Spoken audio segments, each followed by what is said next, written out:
Book 4, The 30 Days of March, The Keller Cases. Written by R.B. Martin. March is closing in. She's nowhere near as cold-hearted as her two sisters, December and January, but she still bites when she wants to. 30 days. That's what they gave me for being stupid.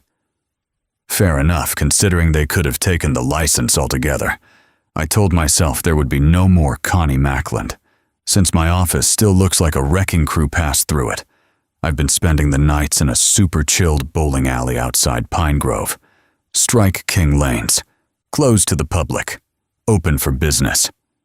At least the kind of business Artemis Chadwick Bozeman deals in. Artemis is my lawyer, also a lifelong friend. Which is why I knew something was wrong the moment he suggested we spend my 30-day suspension taking a vacation in Florida. Artemis doesn't vacation, and neither do I. March was about to show her teeth, and I had a feeling it was my hide she planned to bite. Chapter 1. Case File. Smith, D. March 1st, 2026. Donald Smith. That was the name on the folder Artemis slid across the counter at Strike King Lanes. The bowling alley still smelled faintly of oil and cleaning solvent. Half the overhead lights were off, leaving the place dim except for the small island of light where Artemis had set up his command center behind the front counter. 2 laptops, 3 legal pads, a stack of folders thick enough to sink a small boat. "Marty," Artemis said, tapping the folder once with his finger. "The client asked for you directly on this one." I looked down at the folder but didn't open it yet. Didn't think anyone was asking for me these days. Artemis shrugged. "Your reputation survived the suspension." "Barely. And since your PI license is still active in Florida," he continued, "we should at least consider the opportunity." Florida. That word alone made the bowling alley feel a little less cold. "What's the job?" I asked. "Surveillance." "That's it?" "That's the official request." I opened the folder. The first page was a photograph. Male. Mid-50s. Silver hair combed back like it had somewhere important to be. Expensive suit. The kind of face that belonged behind a boardroom table, not in a police file. Donald Smith. Under the photograph sat several corporate filings, all tied to the same company. Running Harpoon Logistics, LLC. "Shipping outfit?" I asked. "Freight logistics," Artemis said. "Cargo coordination, port transfers, warehouse storage. The kind of business that exists in every coastal city and rarely gets noticed." I flipped through the next few pages. Shipping schedules, cargo manifests, warehouse addresses. All centered around a Gulf Coast port city. Port Calusa, Florida. "Never heard of him," I said. "That's the point." Artemis slid another document across the counter. More manifests, each one stamped with the same prefix code. RHM E-41872, RHM E-41889, 1RHM E-41903. I tapped the page. RHME. "Running Harpoon Managing Entity," Artemis said. "Internal tracking designation." "For what?" "Cargo oversight." I leaned against the counter. "Meaning?" Artemis folded his arms. "Meaning someone at the Port Calusa District Attorney's Office thinks Donald Smith is using Running Harpoon Logistics to move something through their harbor. Something illegal. Something very illegal." I flipped to the next page. Shipping routes stretched across the Atlantic, West Africa, Caribbean transit ports, Florida. "What's the cargo?" I asked. Artemis hesitated a moment. Then he said it plainly. "Blood diamonds." The word hung in the air between us. "They think Smith is laundering them through legitimate freight documentation," Artemis continued. "Shipments get registered, transferred between shell cargo handlers, then redistributed inland before anyone asks questions." And the DA wants proof. They want surveillance, Artemis said. Movements, meetings, warehouse activity. Enough evidence to build a case.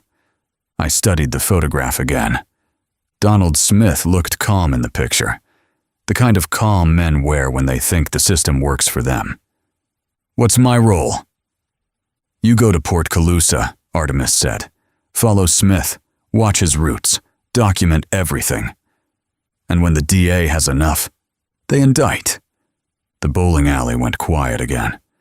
Somewhere in the distance, one of the old lane machines clicked as it cooled down for the night. I closed the folder. And why me? I asked. Artemis gave a small smile. Because right now, you can't legally touch a case in Pennsylvania. But Florida, your license is still valid there. I looked down at the folder again. Donald Smith. Running Harpoon Logistics. RHM. E-cargo routes running through a Gulf Coast port. A smuggling operation sitting right in the open water. I picked up the folder. When do we leave for Port Calusa? Artemis nodded once. Tomorrow morning. March had barely started, and the first storm of the month was already forming on the Gulf. Chapter 2. Case File. Smith, D. March. 1st, 2026. The airport smelled like coffee and jet fuel. I hadn't been through security before sunrise in years, but Artemis insisted on the early flight. Less attention, he said. Less sleep, I answered. We stood near gate C12 while Artemis scrolled through something on his tablet, and I worked through the second coffee of the morning. The airport crowd looked like every other airport crowd in America. Business travelers pretending they weren't tired. Families arguing quietly over luggage. A handful of tourists already dressed for the Florida sun. You read the Smith file? Artemis asked without looking up. Twice. And? Running Harpoon Logistics looks legitimate. That's the problem, Artemis said. Too clean. I nodded. Companies that dirty rarely advertise it. Blood diamonds don't move through cargo lanes by accident, I said. No, Artemis agreed. They move through companies designed to make them disappear. Our boarding group was called. We joined the line. Port Calusa DA's office has been watching Smith for 8 months, Artemis continued, as we moved forward slowly. Why bring me in now? Because surveillance is one thing. He glanced at me. Documentation that holds up in court is another. The plane lifted off just after 7. Riverbend disappeared under a layer of gray cloud before the coffee cart even rolled down the aisle. Artemis opened the Smith file again once we reached cruising altitude. You'll want to focus on 3 locations first, he said, sliding a printed map across the tray table. Running Harpoon Logistics main office, he pointed. Warehouse district near the port. Another mark. And Smythe's residence. I studied the map. Port Calusa looked like most Gulf Coast cities. Water to the west, highways wrapping around the harbor, marinas and neighborhoods spreading inland. Where's the DA's office? Government district downtown. Olivia Lopez, I said. Assistant district attorney, Artemis confirmed. She's building the case. She's building her career, Artemis corrected. I raised an eyebrow. You've met her? Once. And ambitious. Meaning? Meaning she knows exactly what a case like Smith could do for her reputation. The plane banked south. Outside the window, the clouds broke open. Sunlight hit the Gulf like polished glass. Florida always looked calm from the air. That calm never lasted long. We landed just after 10. The airport outside Port Calusa was smaller than Riverbend's, but busier. Palm trees lined the roadway outside the terminal, and the air hit like warm water the moment the sliding doors opened. Artemis loosened his tie immediately. I forgot how humid this place is. You'll survive, I said. The rental counter sat near baggage claim. 5 minutes later, we walked back outside with keys to a dark gray sedan, and the kind of insurance waiver Artemis insisted on reading twice. "You driving?" I asked. "You're the investigator," he said. "You follow people better than I do." Fair point. Port Calusa spread out ahead of us as we left the airport. The city had that Gulf Coast look. Low buildings, wide roads, marinas tucked into every stretch of shoreline, fishing boats and luxury yachts sharing the same water, like they'd agreed not to ask questions about each other. We drove east for 15 minutes before the skyline started to change. Downtown rose slowly above the harbor. Glass office towers, government buildings, hotels. The city had money. And judging by the number of construction cranes along the waterfront, it was planning to make a lot more. Artemis glanced at the folder resting on the dashboard. "Remember," he said, "we're here to observe, not intervene." Exactly. That advice never seems to last long, I said. He smiled slightly. The government district sat near the center of downtown. Clean streets, brick sidewalks, palm trees planted in neat rows, like someone had measured the distance between each one with a ruler. The courthouse stood at the far end of the block. 6 stories of white stone and mirrored windows reflecting the harbor behind us. I pulled the car to the curb in front of the building. Artemis checked his watch. She's expecting us. I shut off the engine. So, this is where the case begins. Artemis opened his door. "No," he said. "This is where it becomes official."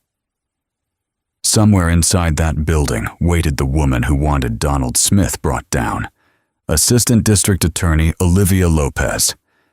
And if Artemis was right about the case file sitting in the back seat, Port Calusa had just become the center of a very expensive smuggling operation. I stepped out of the car. The Gulf breeze rolled through the street like the calm before a storm. Then we headed inside to meet Assistant District Attorney Lopez. We stepped through the courthouse doors and into the lobby. Air conditioning rolled over us like a cold tide after the Florida heat outside. Polished marble floors, security desk near the elevators, government seal set into the wall behind reception. Before we could even reach the front counter, a young man in a peach button-up and gray vest stepped forward like he'd been waiting for us. He wore a gold name badge clipped neatly to the vest, the kind that caught the light just enough to make you notice it. The badge almost looked like something a county sheriff might wear. Almost. He smiled wide enough to light up the entire lobby. "Welcome to the Port Calusa District Attorney's Office." The greeting landed like a fireworks show. "My name is Antoine," he continued cheerfully. "How may I assist you today?" Artemis glanced at me. I stepped forward. "Marty Keller," I said, sliding a business card across the counter. "This is Artemis Bozeman. We're here to meet Assistant District Attorney Olivia Lopez." Antoine picked up the card and gave it a quick glance. Then the smile widened. "Oh yes, Mr. Keller. Ms. Lopez has been expecting you." He tapped something into the computer on the desk and lifted a phone receiver. "Ms. Lopez, your guests have arrived." A pause. Antoine nodded as he listened. "Yes, ma'am." He hung up and looked back at us. "She'll see you right away." He stepped out from behind the counter and gestured toward the elevators down the hall. "4th floor," he said. "Major Crimes Division." Artemis leaned toward me as we started walking. "Explosive personality," he murmured. "Government offices don't usually come with greeters," I said quietly. The elevator doors opened with a soft chime. We stepped inside. As the doors slid shut, Artemis glanced toward the ceiling camera. "Ready to meet the woman building the case?" I looked down at the Smith file tucked under my arm. Let's see what kind of storm we just walked into. The elevator doors opened onto a quiet hallway. A brushed metal sign on the wall read, "Major Crimes Division." The corridor was clean and quiet, the kind of quiet that lives in government buildings where serious work happens behind closed doors. At the far end of the hall, a glass door stood slightly open. Inside, sunlight poured through tall windows overlooking the harbor. Artemis pushed the door the rest of the way open, and we stepped inside. The office was larger than I expected. Floor-to-ceiling windows looked west toward the water. The late morning sun bounced off the harbor and filled the room with a warm glow that softened the sharp edges of the furniture. Standing beside the desk was Olivia Lopez. She was tall, about 5'7", and carried herself with the posture of someone used to commanding a courtroom. Almond-toned skin, dark brown hair pulled neatly back, green eyes that took in the room quickly and missed very little. Her suit was tailored perfectly, professional, sharp, and deliberate. She stepped forward confidently. "Mr. Bozeman," she said, extending her hand. Artemis shook it. "Ms. Lopez." She turned toward me next. "And Mr. Keller." Her handshake was firm and practiced. "Thank you for coming down to Port Calusa." "Marty Keller," I said. "Appreciate the invitation." She gestured toward 2 chairs in front of the desk. "Please." Artemis sat first. I took the chair beside him. Olivia remained standing for a moment longer, glancing briefly toward the harbor before settling behind her desk. The view behind her framed the skyline like a campaign photograph. Something told me that wasn't accidental. Artemis folded his hands calmly. "Ms. Lopez, you mentioned in your correspondence that you're building a case against a Mr. Donald Smith." She nodded. "Running Harpoon Logistics." "That's correct." She slid a folder across the desk toward Artemis. "Smith operates freight coordination through several shell distribution channels connected to the Port Calusa harbor." "Legal freight on paper," Artemis said. "Yes, and illegal cargo moving through the same network." Olivia leaned back slightly. "Blood diamonds." The word came out calm and direct. "We've tracked several suspicious cargo entries over the past 8 months," she continued. "The shipments originate through West African intermediaries and pass through legitimate shipping lanes before arriving here." Artemis flipped through the file calmly. "And Smith manages the logistics." "He coordinates the receiving end," she said. "Warehouse transfers, port clearances, secondary distribution." "Why bring in a private investigator?" Artemis asked. "Because surveillance conducted by my office can be challenged in court," Olivia said. She looked directly at him. "But independent documentation from a licensed investigator?" She let the sentence hang. Artemis nodded once. "Much harder to discredit." "Exactly." The room went quiet for a moment. Then Artemis shifted slightly in his chair. "Let's talk about the terms." Olivia folded her hands on the desk. "Of course." "Mr. Keller's retainer for investigative services begins at $20,000, Artemis said smoothly. "Daily operational expenses billed separately. Travel, surveillance equipment, vehicle costs." Olivia didn't hesitate. "And the wrap-up?" "An additional fee upon successful completion of the investigative assignment," Artemis said. $10,000. She considered it for about 3 seconds. "Approved." Artemis closed the folder. "Excellent." Olivia stood and walked toward the window overlooking the harbor. Out on the water, a cargo ship was slowly making its way toward the port. "That ship right there," she said, pointing. "Running Harpoon Logistics processed its cargo clearance yesterday." Artemis and I both looked out toward the harbor. "Donald Smith will be inspecting the shipment at Warehouse District Pier 7 tomorrow morning," she said. "That's where your investigation begins." She turned back toward us. "I want documentation of every movement he makes from that moment forward. Meetings, transfers, cargo handlers, everything." I glanced at Artemis. He gave a small nod. Then he looked at Olivia. "My client accepts the assignment." Olivia looked at me. "And you, Mr. Keller?" I picked up the Smith file from the desk. "Sounds like Port Calusa just got interesting." She smiled slightly. "Welcome to the case." Outside the window, the harbor traffic moved slowly across the water. Somewhere down at Pier 7, Donald Smith was preparing for tomorrow's shipment. And by morning, I'd be watching him. We stepped back out into the heat of the day. March in Florida didn't pretend to be spring. The humidity hit like a damp towel the moment the courthouse doors closed behind us. Artemis loosened his tie. "We should get you a base of operations nearby," he said. "Somewhere close enough to the harbor that you don't spend half the day driving." I nodded. Downtown Port Calusa spread out ahead of us glass towers, marina docks, and the slow movement of cargo ships working their way through Calusa Harbor. "That one," Artemis said, pointing across the street. The Gulf Meridian Tower rose above the waterfront skyline, 30 floors of mirrored glass reflecting the harbor like a second ocean. "Business suites," he said. "Short-term rentals. Quiet clientele. Works for me." We crossed the street and stepped into the tower lobby.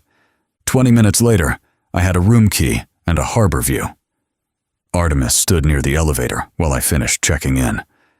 When we stepped back outside, he reached inside his coat and pulled out 2 banded stacks of $100 bills. He handed them to me without ceremony. Then he produced 2 credit cards. "Buy your needs in cash," he said. "As you know, we can't bill all of those things." I slid the money into my pocket. He held up the first card. "American First National." "For billables?" He tapped the second one. "Visa." "What's that one for?" I asked. Artemis gave a thin smile.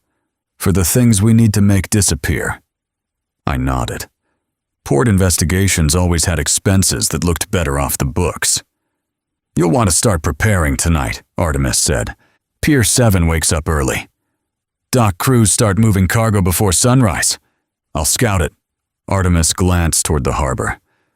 "I'll be out of the city for a few days." "Naples," he added. "Visiting my mother?" I raised an eyebrow. "Leaving me alone with a smuggling case already?" "You'll manage." He stepped toward the curb. "Call me if you need anything." Then he climbed into a waiting car and disappeared into the afternoon traffic. I stood there a moment watching the harbor. Then I went upstairs, dropped my bag in the room, and opened the Smith file again. Running Harpoon Logistics, Pier 7, Blood Diamonds. After 10 minutes, I grabbed my jacket and pulled out my phone. Port cities required the right tools, and the first place to find them wasn't a police supply store. It was an army surplus shop. I called for a ride. The surplus store smelled like canvas, gun oil, and old wars. 20 minutes later, I walked out with a canvas field bag, a pair of binoculars, a tactical flashlight, and a GPS tracker small enough to disappear under steel. Just my luck, there was a pawn shop next door. I pushed through the door and stepped inside. Glass cases ran the length of the counter, watches, old jewelry, a few guitars that had lived harder lives than the men who used to play them. And in the center display sat the thing I had come to see. A Sig Sauer 1911.45, fitted with a small optic. Beside it sat 2 Kimber 9mm. The owner noticed me studying the case and walked over. Early 70s. Gray hair slicked back, sleeves rolled up like he still believed in honest work. His name tag read, Marley Cox. "Afternoon, friend," he said. "Afternoon," I replied. "What can I do for you?" I tapped the glass. "The Sig," I said, "and the 2 Kimbers." Marley glanced down at the display, then back at me. "Those are fine choices," he said. "Problem is, a straight purchase comes with a waiting period." "I'm not in town long enough for a straight purchase." That made him study me a little closer. "Work trip?" "Something like that." He folded his hands on the counter.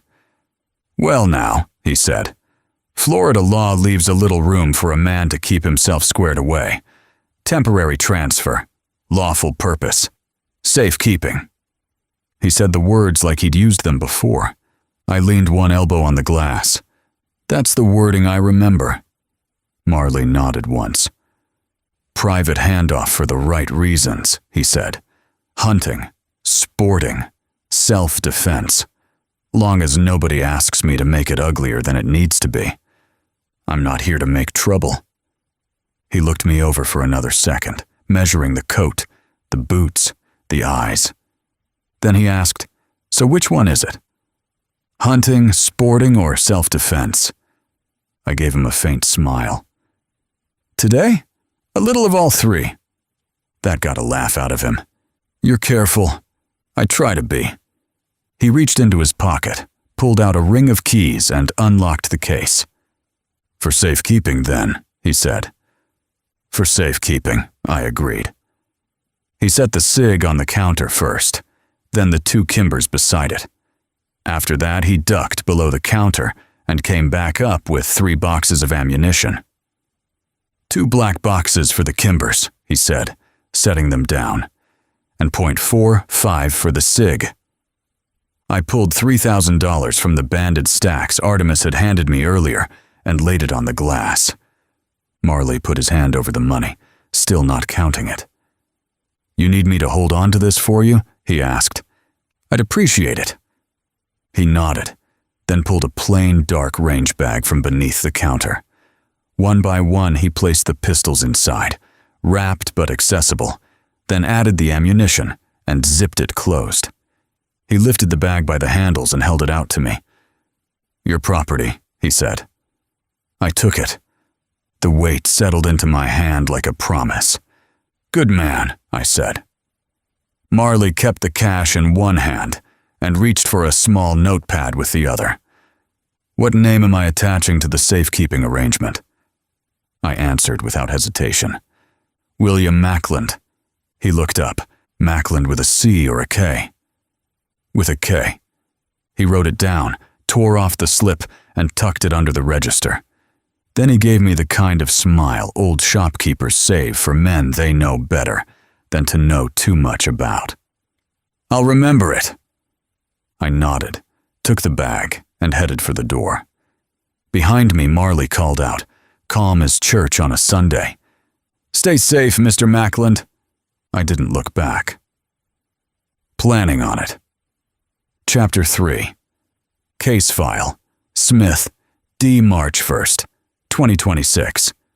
3 a.m. came early. I got dressed for Florida, jeans first. The .45 went into the boot holster. 1 Kimber 9mm stayed behind in the room safe. The second slid into a concealed belt holster at my back. I pulled on a light button-up shirt and stepped into the mirror for a second look. The name tag clipped neatly to the pocket. Will Mackland, Calusa County Waterway Inspector. The ID badge hung just below it. From a distance, it looked official enough to get past a bored security guard. Up close. Well, up close was a different problem. I grabbed the canvas field bag, shut off the room light, and stepped out into the quiet hallway. The rideshare dropped me 2 blocks from the port gate.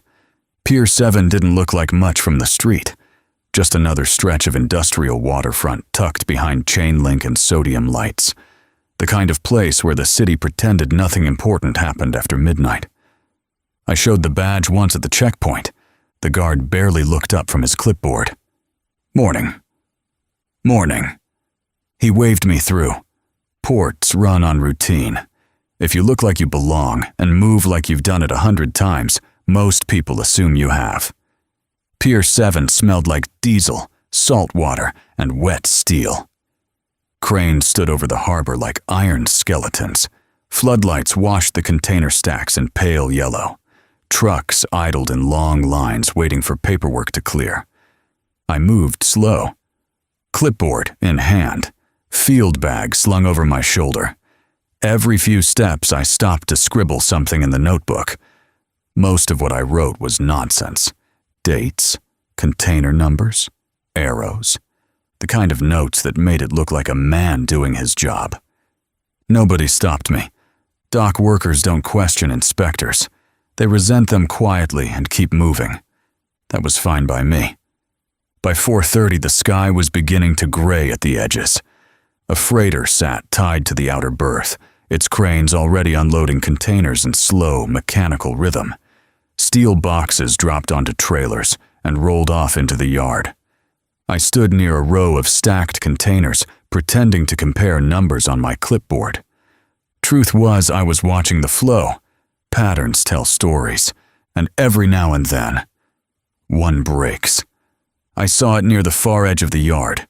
3 containers stacked together, older steel. Fresh paint in places it shouldn't be.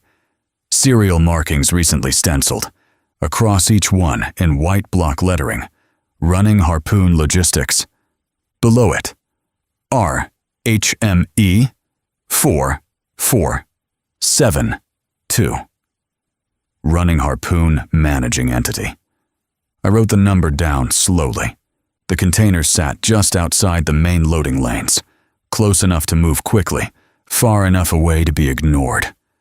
That alone made them worth my time. A forklift rolled up beside the stack. The driver stopped, spoke briefly with a man in a yellow vest holding a tablet. The man checked something, then shook his head. The forklift backed off, didn't unload, didn't question it, just left. I watched the exchange through the binoculars. The man with the tablet wasn't dock labor. His boots were too clean, and nobody watches cargo that closely unless it matters. I gave it 20 minutes, long enough to disappear into the background. Ports are like that. Stand still long enough, and people start assuming you belong. 4:58 a.m. Still early, still quiet in the wrong way. Good time to get closer. I took the long route around the yard. Slow steps, clipboard out, writing as I moved. From a distance, I was counting containers. Up close, I was counting mistakes. The lettering was cleaner now. Too clean. Running Harpoon Logistics, LLC. Below it, HME 4472. I stepped up beside the nearest container and ran a hand along the steel ribs like I was checking for corrosion. Then I dropped to a knee, opened the field bag, pulled the tracker, small, black, magnetic. My body shielded the movement. My hand slid underneath the container frame. Click. Magnet to steel. Tracker placed. I stood. Closed the bag. And that's when I heard it. "Something interesting down there, Inspector." The voice was calm. Too calm. I turned. Donald Smith stood about 10 feet away. Coffee in one hand, watching me like a man who didn't miss details. Tall. Lean. Early 50s. Eyes that measured everything twice. I tapped the clipboard. Routine inspection. Waterway compliance. His eyes moved to the container, then back to me. "Running Harpoon Logistics," he said. Didn't realize the county had taken such an interest in private freight. I shrugged. County likes to make sure things float where they're supposed to. A slight smile. Not friendly, just curious. "Well," he said, lifting the coffee a fraction. "Looks like everything's floating just fine." For a moment, nothing moved. Dock lights buzzed overhead. A crane dropped a container somewhere behind us with a heavy metallic crash. Then he gave a small nod. "Have a good morning, Inspector," and walked away. I didn't move, didn't breathe. Not until the black SUV disappeared between the warehouse rows. Then I exhaled. Slow. Controlled. Tracker was live. And Donald Smith had just walked away without realizing how close he'd come. I stepped back from the container and looked out toward the harbor. The sky was lightening now. Gray pushing out the night. Ships drifting in like ghosts made of steel. Morning was coming whether the port was ready or not. I left Pier 7 the same way I entered. Quiet. Unnoticed. Just another man with a clipboard doing a job nobody wanted to understand. 2 blocks out, I called a ride. "Where to?" "Tice Dunbar." He looked at me in the mirror. "Business?" Something like that. Downtown faded fast. Glass towers turned into cracked sidewalks. New money gave way to old survival. Tice Dunbar didn't pretend to be anything. Pawn shops, corner stores behind glass, auto lots filled with cars that had more history than paperwork. The sign read, Hernandez Auto Sales. Half the letters were gone. You buying or looking? The man asked. Buying. Cash. Always. What you need? Something that runs, I said. Something forgettable. That made him smile. He walked me to a faded Ford F-150. Early 2000s. Sunburned paint. Bed scratched from real work. 3,500. 25. 30. I pulled the cash. 28. He looked at it. Thought about it. Then nodded. 28. No paperwork. No questions. 10 minutes later, I was behind the wheel. Engine rough but steady.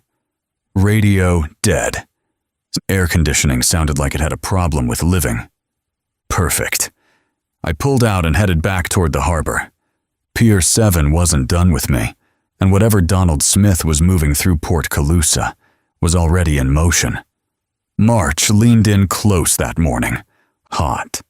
Heavy, her humid breath settling on the back of my neck like a warning. And something in that harbor was already too close. Chapter 4. Case File. Smythe, D. March 1st, 2026. The water ran hotter than it needed to. Steam filled the bathroom, softening the edges of everything mirror, tile, the man standing in it. I stood there longer than I should have, not thinking, just letting the noise drown out Pier 7. 3 containers. Running Harpoon Logistics. RH-ME-4472. And Smith close enough to smell the coffee on his breath. I shut the water off. Silence came back fast. By now, the routine was automatic. Jeans, holster. Weight where it belonged. I buttoned the shirt and stopped at the dresser. The lucky strikes weren't there. My hand hovered anyway, then dropped. The absence sat heavier than the habit ever did. Artemis was waiting downstairs. Black SUV. Same spot. Same stillness. I got in. You look like you've been awake all night, I said. I have, he replied. Good, I said. You'll appreciate this. We didn't waste time. Lopez had us brought in immediately. No waiting room this time, no introductions. She was standing when we entered. Tell me you found something, she said. I set the camera on her desk and turned the screen. Container stacks. Dock lanes. Then, running Harpoon Logistics, RHMIT-4472. Her expression tightened. That's one of Smith's internal identifiers. He was there, I said. Personally. That landed. She shifted her weight slightly, thinking it through. Then whatever he's moving is already inside the port. Or already moving out, Artemis added. I nodded. 3 containers, isolated placement, supervised manually. No standard processing. Lopez looked between us. You're certain? Yes. A beat. Then she made the call. You have authorization to monitor Pier 7 continuously. Full cooperation if needed. Discretion expected. Understood, Artemis said. She exhaled once, controlled. If those containers move, they won't do it quietly, I said. Her eyes held on me a second longer than necessary. Then don't miss it. Artemis stepped forward slightly. Before we go, he said, placing a small box on her desk. A courtesy. Lopez looked down. Monica and friends? Turma de Monica, Artemis said. Brazilian staple. Her expression shifted. Not suspicion. Recognition. You're serious. Business etiquette, he said calmly. March doesn't offer many holidays. But relationships still matter. She opened the box, pulled the doll free, bright red dress, cartoon smile, completely out of place in a prosecutorial office. "I grew up with these," she said. "Most people did," Artemis replied. She set it on the corner of her desk beside a stack of files. "Thank you," she said. Artemis nodded once. Nothing more. We left. The SUV was already alive before the door shut. Low hum of systems running, screens glowing in the back. I moved to the rear compartment. The MOM unit was active. No setup.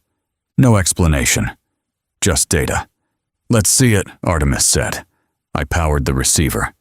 Grid came up. Then, signal lock. The dot blinked steady. Pier 7. Right where I left it.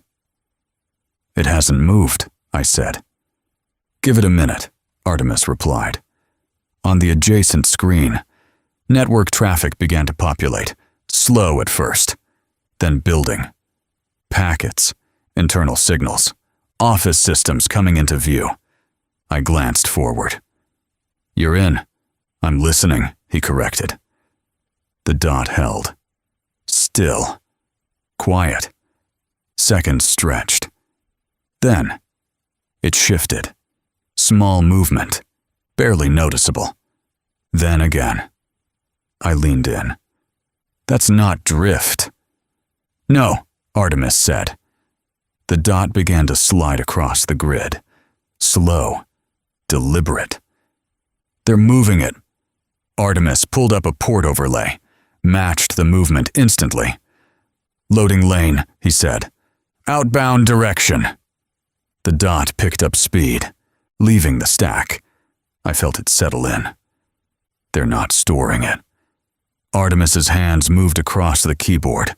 Another window opened. Spike in activity. Encrypted traffic. Then, a match. "There," he said. "What am I looking at?" He read it once, then again. "Container movement authorization."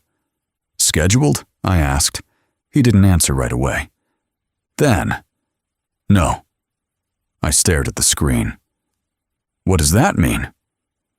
"It means," Artemis said calmly, "whatever's inside that container isn't supposed to exist."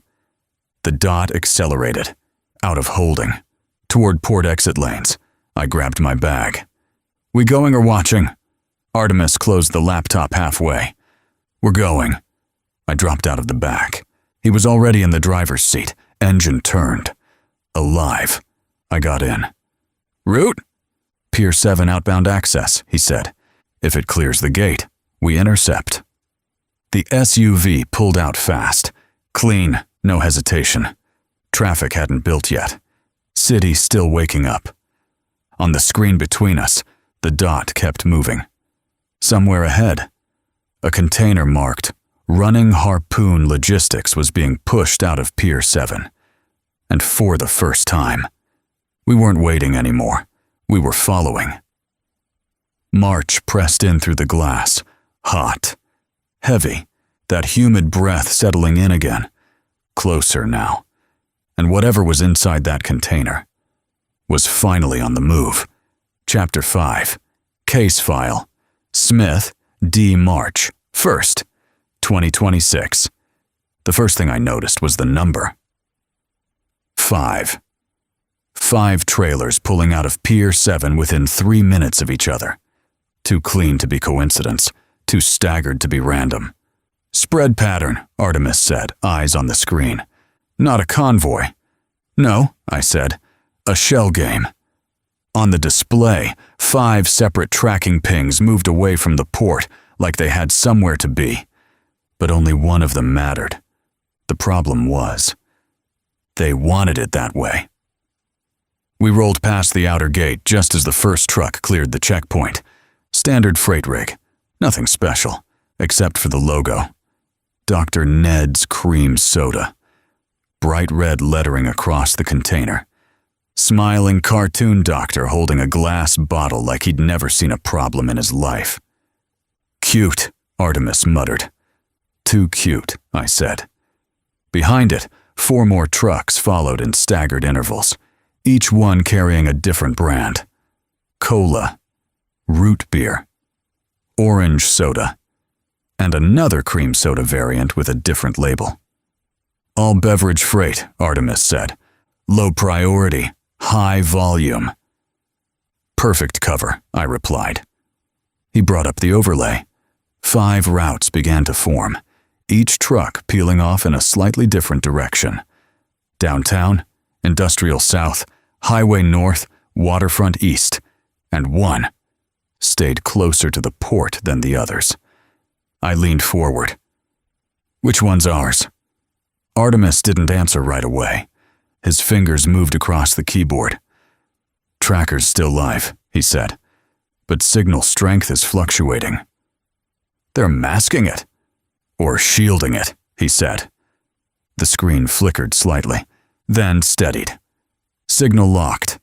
Container ID matched RHME 4472. I pointed. That one. The Dr. Ned's cream soda truck. They're not running, I said. They're confusing. Artemis nodded. 3-card Monte. 5-card, I corrected. The trucks moved like they knew they were being watched. Lane changes without reason. Speed shifts that didn't match traffic. One turned down a street only to loop back toward the main road. Another slowed just enough to let 2 others pass. They're rotating visual priority, Artemis said, making it harder to track by eye. Good thing we're not using our eyes, I replied. Still, I didn't like it. Because men who go through this much trouble aren't worried about getting caught. They're worried about being followed. We stayed 2 blocks back, far enough not to be remembered, close enough not to lose the signal. The city blurred around us. Downtown glass gave way to older commercial strips, then warehouses, then back again. Port Calusa didn't feel like a grid anymore. It felt like a maze.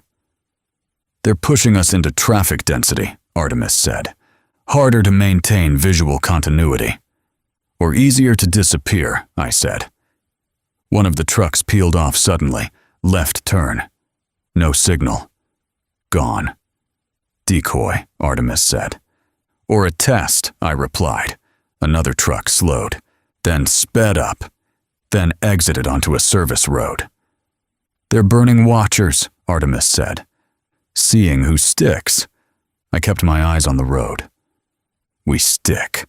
The Dr. Ned's truck stayed steady, didn't rush, didn't hesitate, just moved, like it knew exactly where it was going.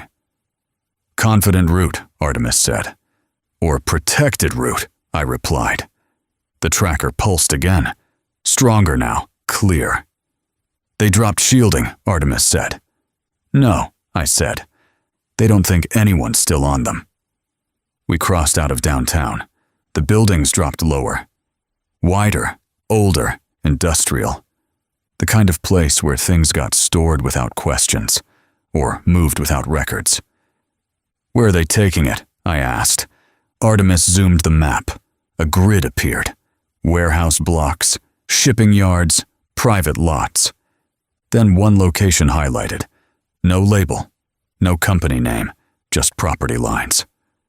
That's not listed under Running Harpoon, he said. Of course it isn't, I replied.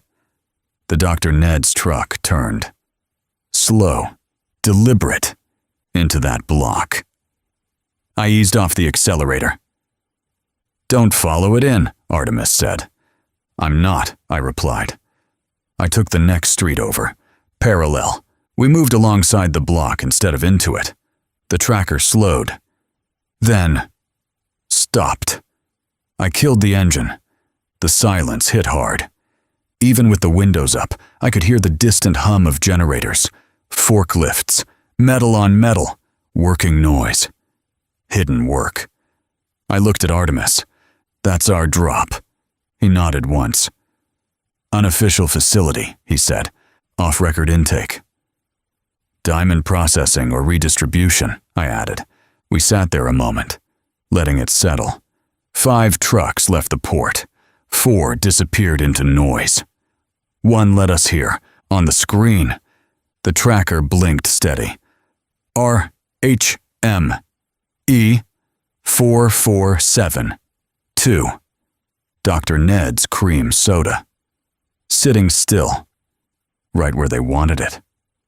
I leaned back in the seat. They didn't lose us, I said. They led us. Artemis didn't argue, because he knew the same thing I did.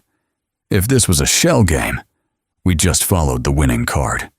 And somewhere inside that warehouse, Donald Smith's operation was about to get a lot more real. March pressed in again, heavy, close.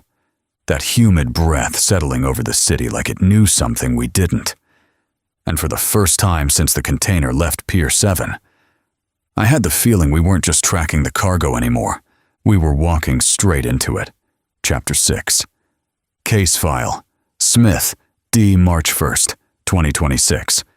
The smart move was to wait. I didn't like smart moves much, but Lopez didn't hire me to kick in doors and guess. She hired me to bring her evidence she could lay on a courtroom table and let a jury choke on. So we stayed put. 2 blocks off the warehouse district, tucked behind a chain-link fence and a row of delivery vans that hadn't moved in years. The black SUV sat dead quiet with the engine off. MOM hummed low in the back. Tracker signal steady. RHME-4472. Dr. Ned's cream soda. Still parked exactly where the truck had stopped. I sat in the passenger seat with binoculars resting low against my chest. Artemis worked the screens behind me. Camera feed, traffic grid, signal capture. Every now and then the quiet clicking of keys reminded me he was still there. "What's the property show?" I asked. "No active commercial listing," he said. "No public-facing tenant. Utility bill routed through a holding company." "Let me guess." He glanced up. "You already know the guess." I looked back through the windshield. Warehouse row. Concrete walls sun-bleached to a dead kind of white. Steel roll-up doors. No windows on the loading side except a narrow strip of black glass too high to be useful. "Shell holding," I said. "Probably layered twice before it touches Smith." 3 times, Artemis said. Somebody's proud of themselves. That figured. The men who thought they were clever always left the longest paper trails. You just had to live long enough to find them. I raised the binoculars again. 2 men stood near the loading bay smoking cigarettes beside a forklift. Dock labor by the look of them. Neither one moved like security. That was the first thing I didn't like. Places worth protecting usually looked protected. This one looked ordinary on purpose. That meant the real security either hadn't shown itself yet, or didn't need to. "How long do you want to sit?" Artemis asked. "As long as it takes." He gave a small nod. No argument. That was one of the things I liked about Artemis. Once the plan turned serious, he stopped pretending there was a better version of it. We waited. Florida sunlight shifted slow across the warehouse fronts. A plumbing truck rolled through once and didn't stop. A box van backed into a lot across the street, unloaded crates of paper towels, then disappeared again. Nothing touched our building. Nothing came out. Nothing went in. By the second hour, even the men by the loading bay were gone. Just concrete, heat, silence. And 1 cream soda container sitting behind a roll-up door. It was close to 4 when the first black sedan showed up. Lincoln. New. Polished enough to look expensive without begging for attention. It turned off the main road and rolled through the side gate without stopping. I lifted the binoculars. Driver up front, passenger in back. The sedan parked near the side entrance of the warehouse. The rear door opened first. Donald Smith stepped out like he had every right to own the block. Dark suit. No jacket this time. White shirt open at the collar. Sunglasses. He looked less like a shipping executive and more like a man who preferred other people to sweat for him. He checked his watch, said something to the driver, then turned toward the passenger side of the car. The second rear door opened. A woman stepped out. Small. 5'2", maybe 5'3" in heels. Light blonde hair cut just above the shoulders. Thin in the way some women are when nerves burn more calories than food replaces. 100 pounds, maybe 110 with the shoes. She wore a pale summer dress under a fitted jacket and carried herself carefully, like someone trying to look richer than she felt. I focused the binoculars tighter. Sunglasses, small handbag, jewelry that looked expensive from a distance and cheap once you thought about it. Smith said something to her. She smiled. Not warm, polite, practiced. The kind of smile people use when they haven't decided whether the man beside them is a partner or a threat. "New player?" Artemis asked from behind me. "Maybe." I kept watching. She with him? She got out of his car. That narrows it down. The woman adjusted the strap on her purse and glanced once across the lot. Quick look, not enough to draw attention, enough to tell me she was nervous. Then she looked back to Smith and said something I couldn't hear. He answered with a small laugh and rested a hand lightly at the middle of her back, guiding her toward the side entrance. Possessive, not intimate, control disguised as courtesy. "Can you get me the plate off that Lincoln?" I asked. Artemis was already typing. Working on it. I kept the binoculars on the woman as they moved. Something about the way she walked tugged at the back of my mind.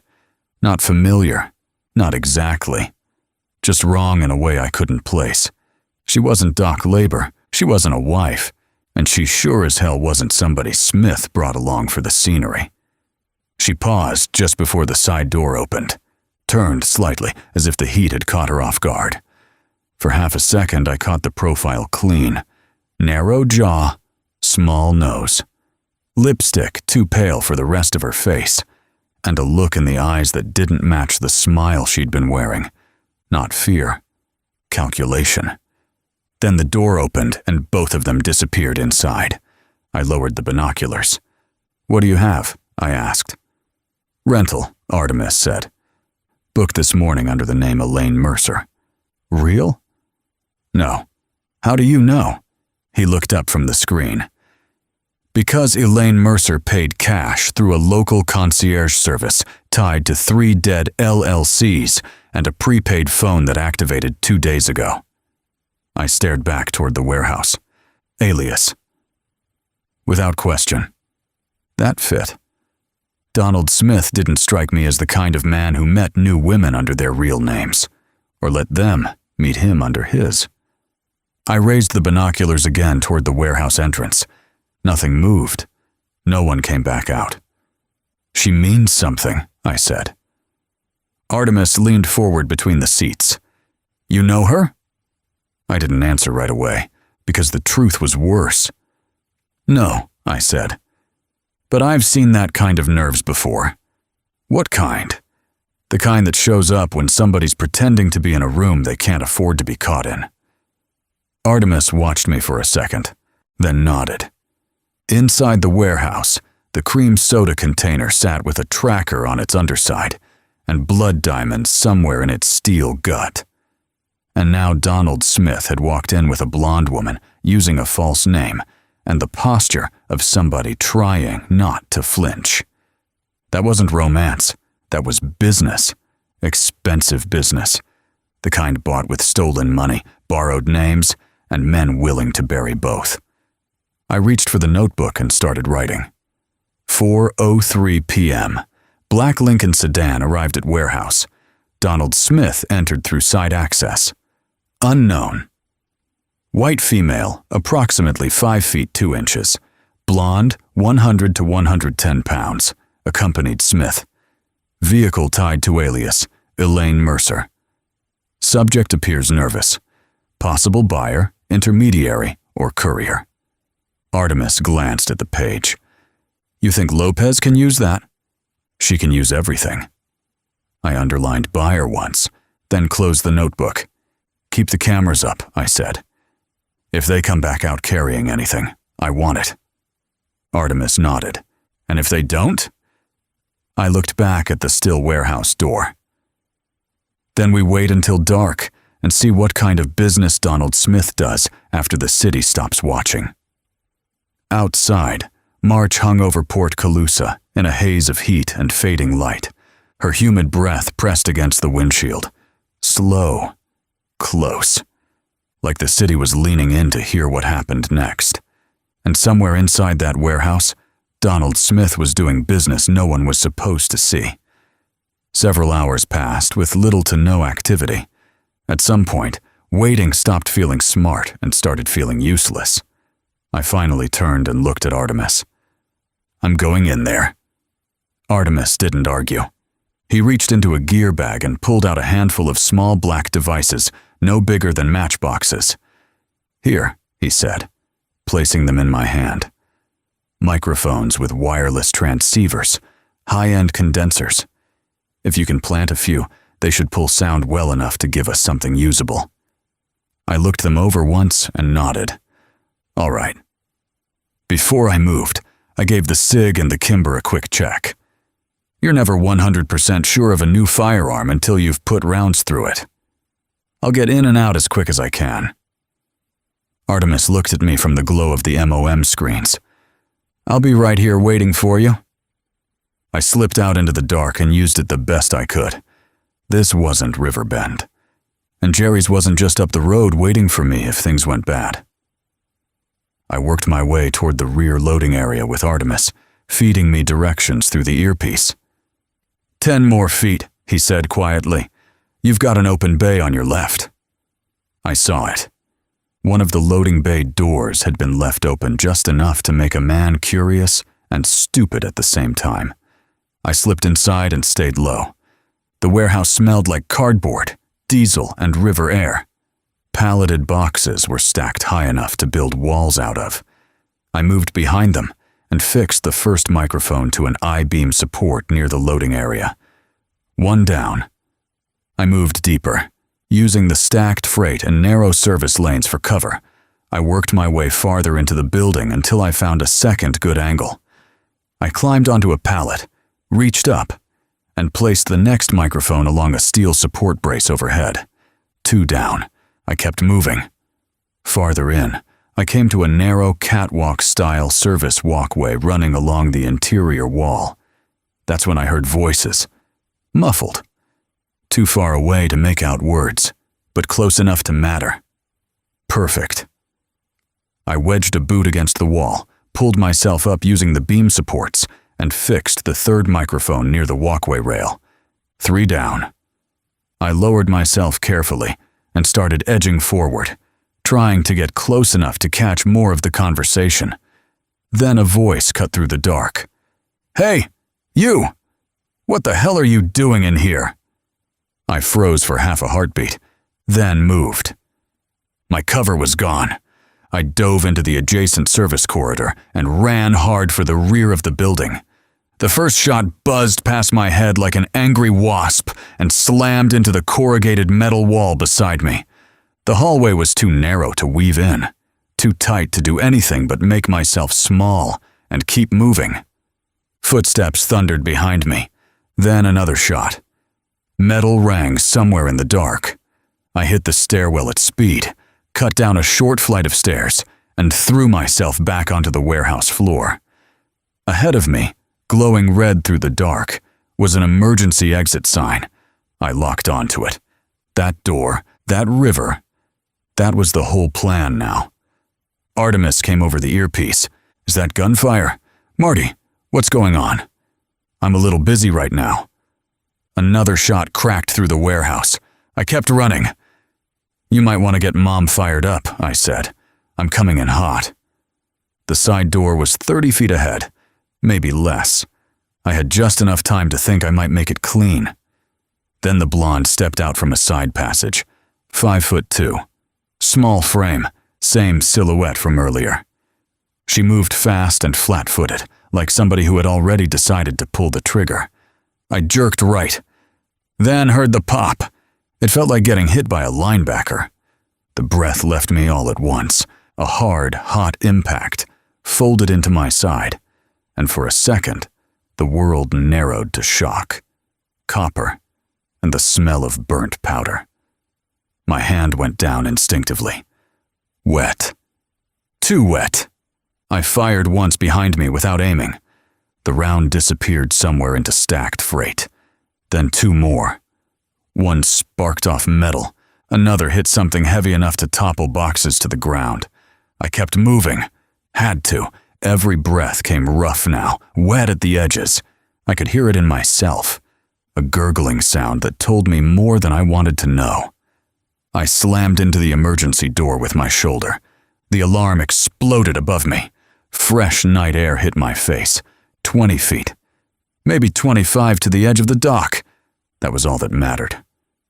I stumbled forward, one hand clamped to my side. For one quick, fractured second, a thought hit me out of nowhere. Déjà vu. Or maybe not. Maybe just the kind of bad decision that feels familiar when you're already bleeding. Behind me, voices shouted. Feet pounded. I hit the edge of the dock and launched myself out into the dark. The water took me hard. Warm, brackish river water where the current mixed with the sea. I tried to kick, tried again. But the strength was already running out of me. The dark folded in. And then I was gone under it. Darkness closed over my sight. The world flickered in and out with the motion of the waves. Then I felt hands on my shoulders, fighting to haul my limp body from the water and onto the riverbank. Voices reached me next, not words, just sound. Muffled, broken apart by water and distance, and the kind of pain that makes a man forget where his body ends. Then one voice came through clearer than the rest. Marty. Artemis! I tried to answer. Nothing came out. I felt my body roll onto its back, hands pressed hard against my side. More pressure than kindness, the kind that hurts because it's trying to keep you alive. Stay with me, Artemis said. That sounded close, closer than it should have been. I remember coughing. River water came up first, then blood. Then the taste of copper and salt and something bitter I couldn't name. Good, Artemis said, breathless now. That's good. Keep doing that. I wanted to tell him that didn't feel good. Wanted to tell him getting shot, drowned, and dragged onto a bank in Florida wasn't exactly what I had in mind for March. Instead, I blacked out again. The next time I surfaced, it wasn't to water. It was to the low electrical hum of machines, air conditioning, a fan turning somewhere overhead, and the soft, constant chatter of servers. I didn't open my eyes right away. Didn't need to. I knew that sound, not the hospital part, the machine part. A room full of equipment pushing heat into cold air and making a language out of blinking lights. Strike King Lanes had sounded like that at night. So did this place, only smaller, closer, more personal. I opened my eyes. The ceiling above me was painted an old off-white with a faint crack running from one corner toward a light fixture that had probably been installed sometime during the Reagan administration. Not a hospital. Not even close. I turned my head an inch and pain answered for me. Hard. Sharp. Like a hot screwdriver had been left in my ribs. Easy, Artemis said from somewhere to my right. I looked over. He was sitting at a folding table surrounded by monitors, cables, open toolkits, medical wrappers, and enough computer hardware to launch a weather satellite. 3 towers hummed beneath the table. 2 rack-mounted servers blinked from a steel shelving unit against the far wall. A bank of screens glowed with maps, traffic feeds, signal logs, and packet captures. The room looked like Strike King Lanes had been poured into a 1-story Florida house and forced to learn how to breathe through an IV line. I glanced down, bandages wrapped tight around my side, IV line in my arm. Portable oxygen concentrator near the bed, heart monitor clipped to my finger. A rolling tray beside me held gauze, forceps, scissors, suture packets, and 2 half-empty saline bags. A self-built ICU. That tracked. "Tell me," I said, my throat rough as gravel, "that you stole all this legally." Artemis leaned back in his chair. "I'm choosing to focus on the fact that you're awake." "Fair." He stood, crossed the room, and handed me a bottle of water with a bendable straw already in it. I took a slow sip. It hurt all the way down. "Where am I?" "Naples." That took a second to settle. "In your mother's house." He shook his head. "Mine." I looked around again. The room had once been somebody's living room. Maybe still was, depending on how generous you were feeling. The couch had been pushed against one wall to make room for equipment. Extension cords and cable runs were tied up clean along the baseboards. A printer sat on an end table beside a police scanner. Another room beyond the kitchen glowed blue from more monitors. "You live like this?" "I work like this." "That wasn't my question." "No," he said, "but it was the answer you were getting." I tried to push myself up. Pain shut that idea down quick. Artemis was beside me immediately, one hand on my shoulder. "Don't." "How bad?" He hesitated. Never a good sign.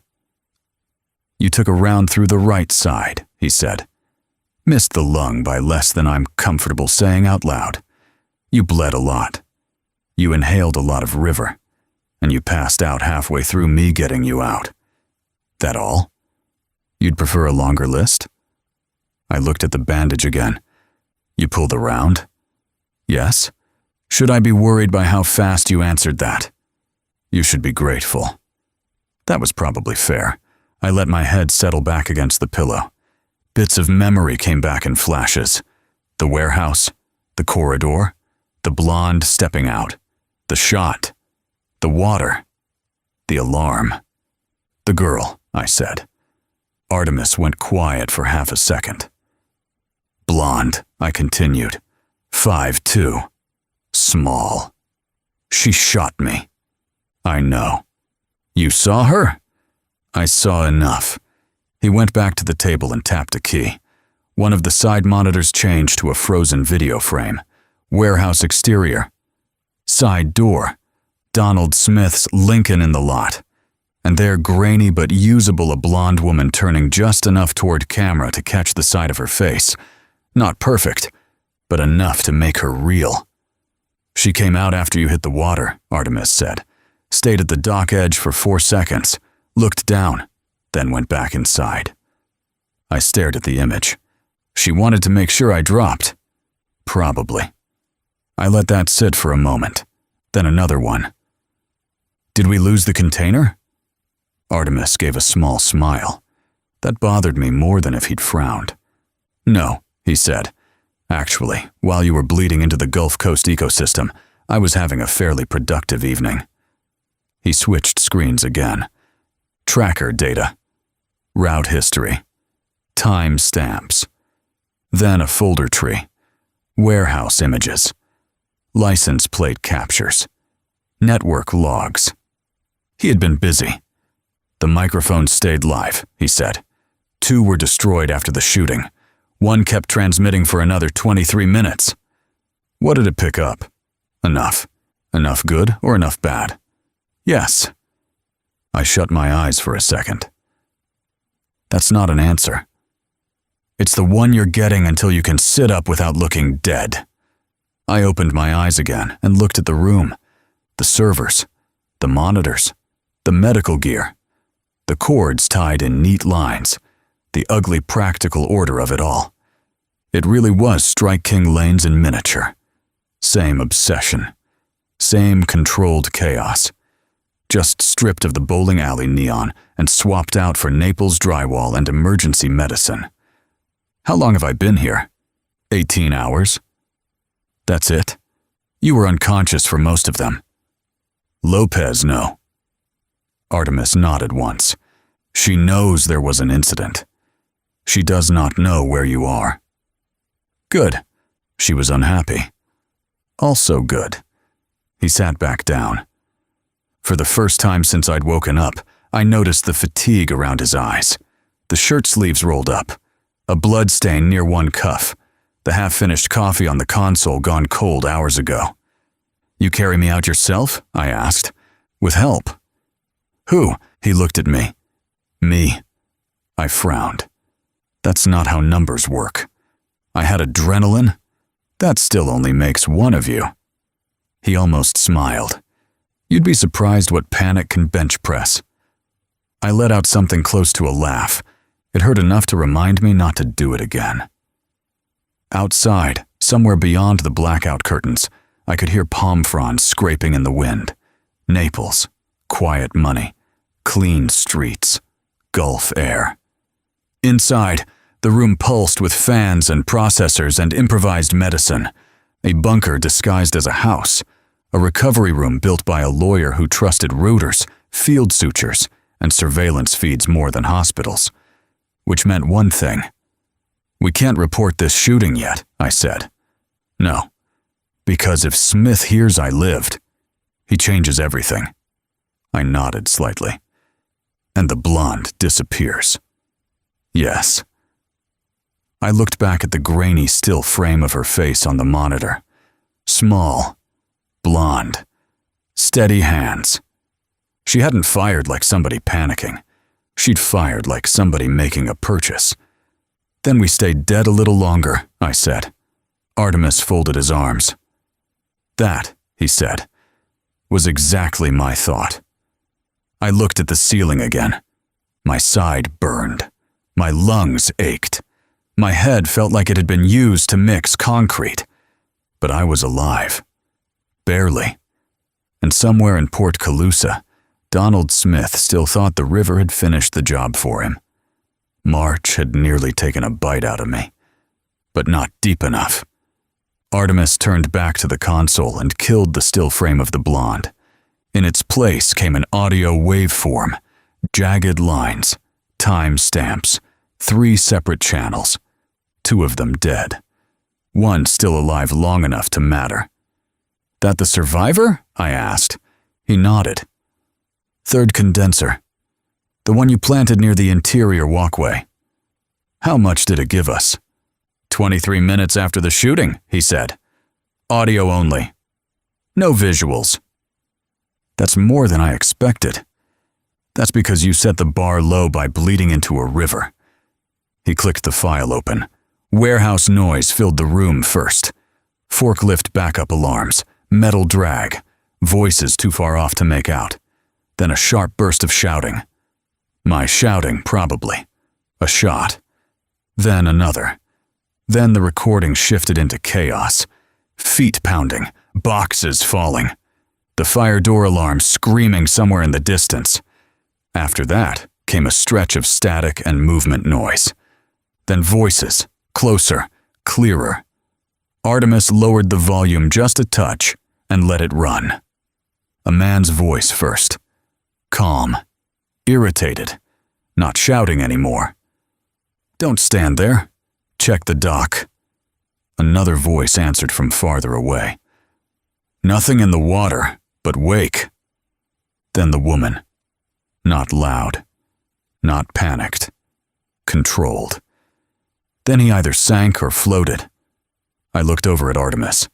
She was steady. Yes. No tremor.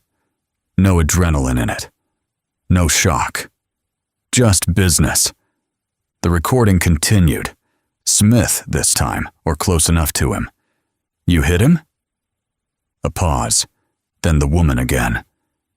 "Yes." "Where?" Another pause. Shorter. "Upper right side." He kept moving. Artemis stopped the playback. The room went quiet except for the equipment hum. I looked at him. That's not panic fire. No. He reached to the rolling tray beside the bed and picked up a small, clear evidence cup. Inside was a flattened slug, dark with dried blood and river grit. He held it up between 2 fingers. "First clue." I stared at it. 38. He nodded once. "Not your SIG, not your Kimber." "No." I looked back at the audio screen. Small frame revolver. That's my read. He set the evidence cup down carefully on the table beside the water bottle. Round was deformed, but intact enough to call caliber. No jacket. Old school lead. That choice tells me something. She likes simple tools, I said. She likes tools that don't leave brass on the floor, Artemis replied. That was better. Cleaner. A semi-auto spits evidence every time it speaks. A revolver keeps its mouth shut. I looked at the cup again. She came ready. Yes. Not a warehouse secretary grabbing somebody else's gun in a panic. Not a socialite with a purse pistol and bad luck. Somebody who understood what she was carrying. Artemis restarted the file. The woman's voice came back a few seconds later, half muted by movement. Wasn't supposed to be here. Then Smith. He won't be again. Another voice, male, unfamiliar. What about the truck? Smith answered that one. Unload the marked cases. Leave the soda fronts intact until morning. Artemis paused it again.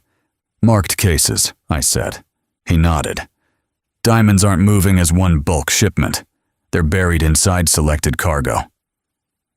Cheap cover product on the outside, I said. High-value stones hidden deeper in. That's what it sounds like. I leaned back against the pillow and felt the pain bloom again under the bandage. Anything about destination? Not clean enough yet. But there's more. He skipped forward. More warehouse noise. Something metallic rolling. A crate being pried open. Then the woman again. Closer to the microphone this time. I want to see them before transfer. Smith answered immediately. That wasn't our arrangement. Neither was shooting a man in your loading corridor. A pause. Even through the recording, that pause had weight. Leverage. The kind earned by somebody who knew exactly where to press. Then Smith again. Cooler now. You'll get what you paid for. Her answer came soft. Good. Because I didn't come here to buy broken glass. Artemis stopped the file. I looked at him. She's not decoration. No. She's the buyer. At minimum, he said. Or the buyer's rep. Either way, she came to inspect product. I watched the frozen waveform on the screen. Measured voice. No wasted words. No fear after the shooting. And now that line. I didn't come here to buy broken glass. Not somebody dazzled by stones. Somebody who knew enough to question quality. Anything else? I asked. Artemis didn't answer right away. He clicked to another clipped segment. This one was noisier. Lower quality. Voices moving away from the live microphone. You had to lean into it. Then the woman again, almost lost under forklift noise. The account was already hit once. Smith answered too low to fully catch. Then her again. I told you I can cover the rest after the next release. Artemis replayed that section once, then once more. I frowned. Account? That's what it sounds like. Not shipment, not inventory. No. I let that roll around a moment. The way she said it mattered. Not like an accountant reading a line item, more like somebody juggling money that wasn't sitting still. I can cover the rest after the next release. Not rich person language, not old money language, transactional, stressed, bridging one gap with another. She's stretched, I said. Possibly. Or lying. Also possible. Artemis clicked the audio off and swiveled back toward me. The surviving mic gives Lopez enough to establish a covert warehouse operation, post-port diversion, armed response to intrusion, and a probable illicit sale. Not enough for indictment. Not by itself. I nodded slowly. But enough for her to start building warrants. That depends what else we hand her. My eyes drifted back to the evidence cup. The .38 slug sat there like a period at the end of a sentence I hadn't finished reading yet. Keep the audio off the books for now, I said. Artemis raised an eyebrow. You worried about chain of custody? I'm worried about timing. He considered that, then nodded. If Smith hears there's audio, he scrubs everyone. And if the woman hears it? She changes her name again. I looked over at the frozen still frame monitor, though her face wasn't there anymore. Just maps, property overlays, packet logs, a ghost with a gun and a careful voice. No name worth trusting. No reason to think she'd stay where we left her. But now we had the first real piece of her. Not a face, not a file, a habit, a .38 revolver, no brass, no noise she didn't mean to make. Artemis stood and picked up the evidence cup again. I'll bag it properly once you stop looking at it like a personal insult. It is a personal insult. That's healthy. He set it back down and glanced toward the IV bag. You need sleep. I need coffee. You need blood. That too. He almost smiled. Get 6 hours without trying to die again, he said. Then we'll talk about how to use this. I settled deeper into the bed and closed my eyes for a second. The room still hummed. Servers, fans, medicine, all of it stitched together into a bunker in Naples. Somewhere across the coast, Smith was still moving diamonds through cream soda and shell fronts. Somewhere else, a blonde woman with a .38 thought the river had solved her problem. It hadn't. It had just given me my first clue. Artemis picked up the cold coffee from the console, thought better of it, and set it back down. I'm calling Megan, he said. I cracked one eye open. That sounds painful. It probably is. He pulled his phone from the table and stepped 2 feet away, like that somehow made the conversation private. It didn't. She picked up on the second ring. Tell me he's alive, Megan said without preamble. Artemis glanced over at me. He's alive. A pause. Then, how bad? Through and through would have made my life easier, Artemis said. Instead, I pulled a .38 slug out of his right side, missed lung by a margin I dislike, aspirated river water, blood loss moderate to ugly, currently conscious and complaining. That got the faintest curl at the corner of my mouth. Megan answered immediately. Fever? Low. Respiration? Wet, but improving.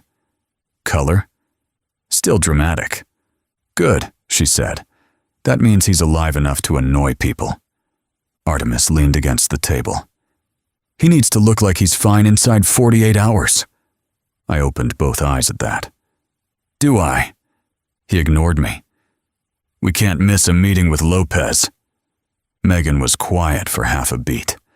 Then her voice went clinical. You don't need him fine. You need him vertical, coherent, and not leaking. Exactly. Pain control without fogging him? That's the hope. She started listing things like she'd been waiting her whole career for a man to call and ask how to disguise a gunshot wound on a deadline. Hydration first, aggressive, electrolytes, not just water. Keep him on antibiotics. Keep the wound clean and compressed. Short, careful walks once he can manage them. No heroics, no alcohol. No driving if he starts seeing double. Dark shirt, jacket if he can stand it. And keep him seated as much as possible. Artemis nodded along like he was taking dictation from God. What can I give him that makes him look better than he is? Within reason? Fluids? Rest? Sugar? Caffeine later. Not now. Anti-inflammatory if he can tolerate it. Something for the pain, but not enough to make him stupid. She paused. Artemis. Yes? If he starts coughing pink foam, you stop pretending you're a field surgeon and take him to a hospital. Noted. Did you hear me? I heard you. No, you heard the words. I need you to obey them. Artemis glanced at me again. He's stubborn. So are bullet wounds, Megan said. I cleared my throat. Tell her I said thank you for the optimism. Artemis held the phone away from his face slightly. He says thank you. I heard him, Megan replied. And tell him if he tears those sutures trying to impress a prosecutor, I'll sew him back together without anesthesia. That sounds like Megan, I said. It is Megan, she answered. Now, put him back on his back. Keep him breathing. And don't let him negotiate with his own recovery. Artemis ended the call and slipped the phone into his pocket. She likes me, he said. She tolerates utility. That's practically affection. He moved to the table and started reorganizing supplies. Saline, dressings, a bottle of pills, a protein shake that looked like punishment in liquid form. Then he looked at me. And yes, he said, before you ask, I'm already running a background check on your shooter. I nodded once. I figured. Rental alias was fake. Concierge service was washed through dead LLCs. I'm pulling traffic cameras, payment traces, burner activation windows, and anything else she touched on the way in. Good. He held up a finger. But right now, your job is easier than mine. That seems unlikely. 6 more hours of sleep. I let my head settle back into the pillow. That all? That and don't die. Demanding.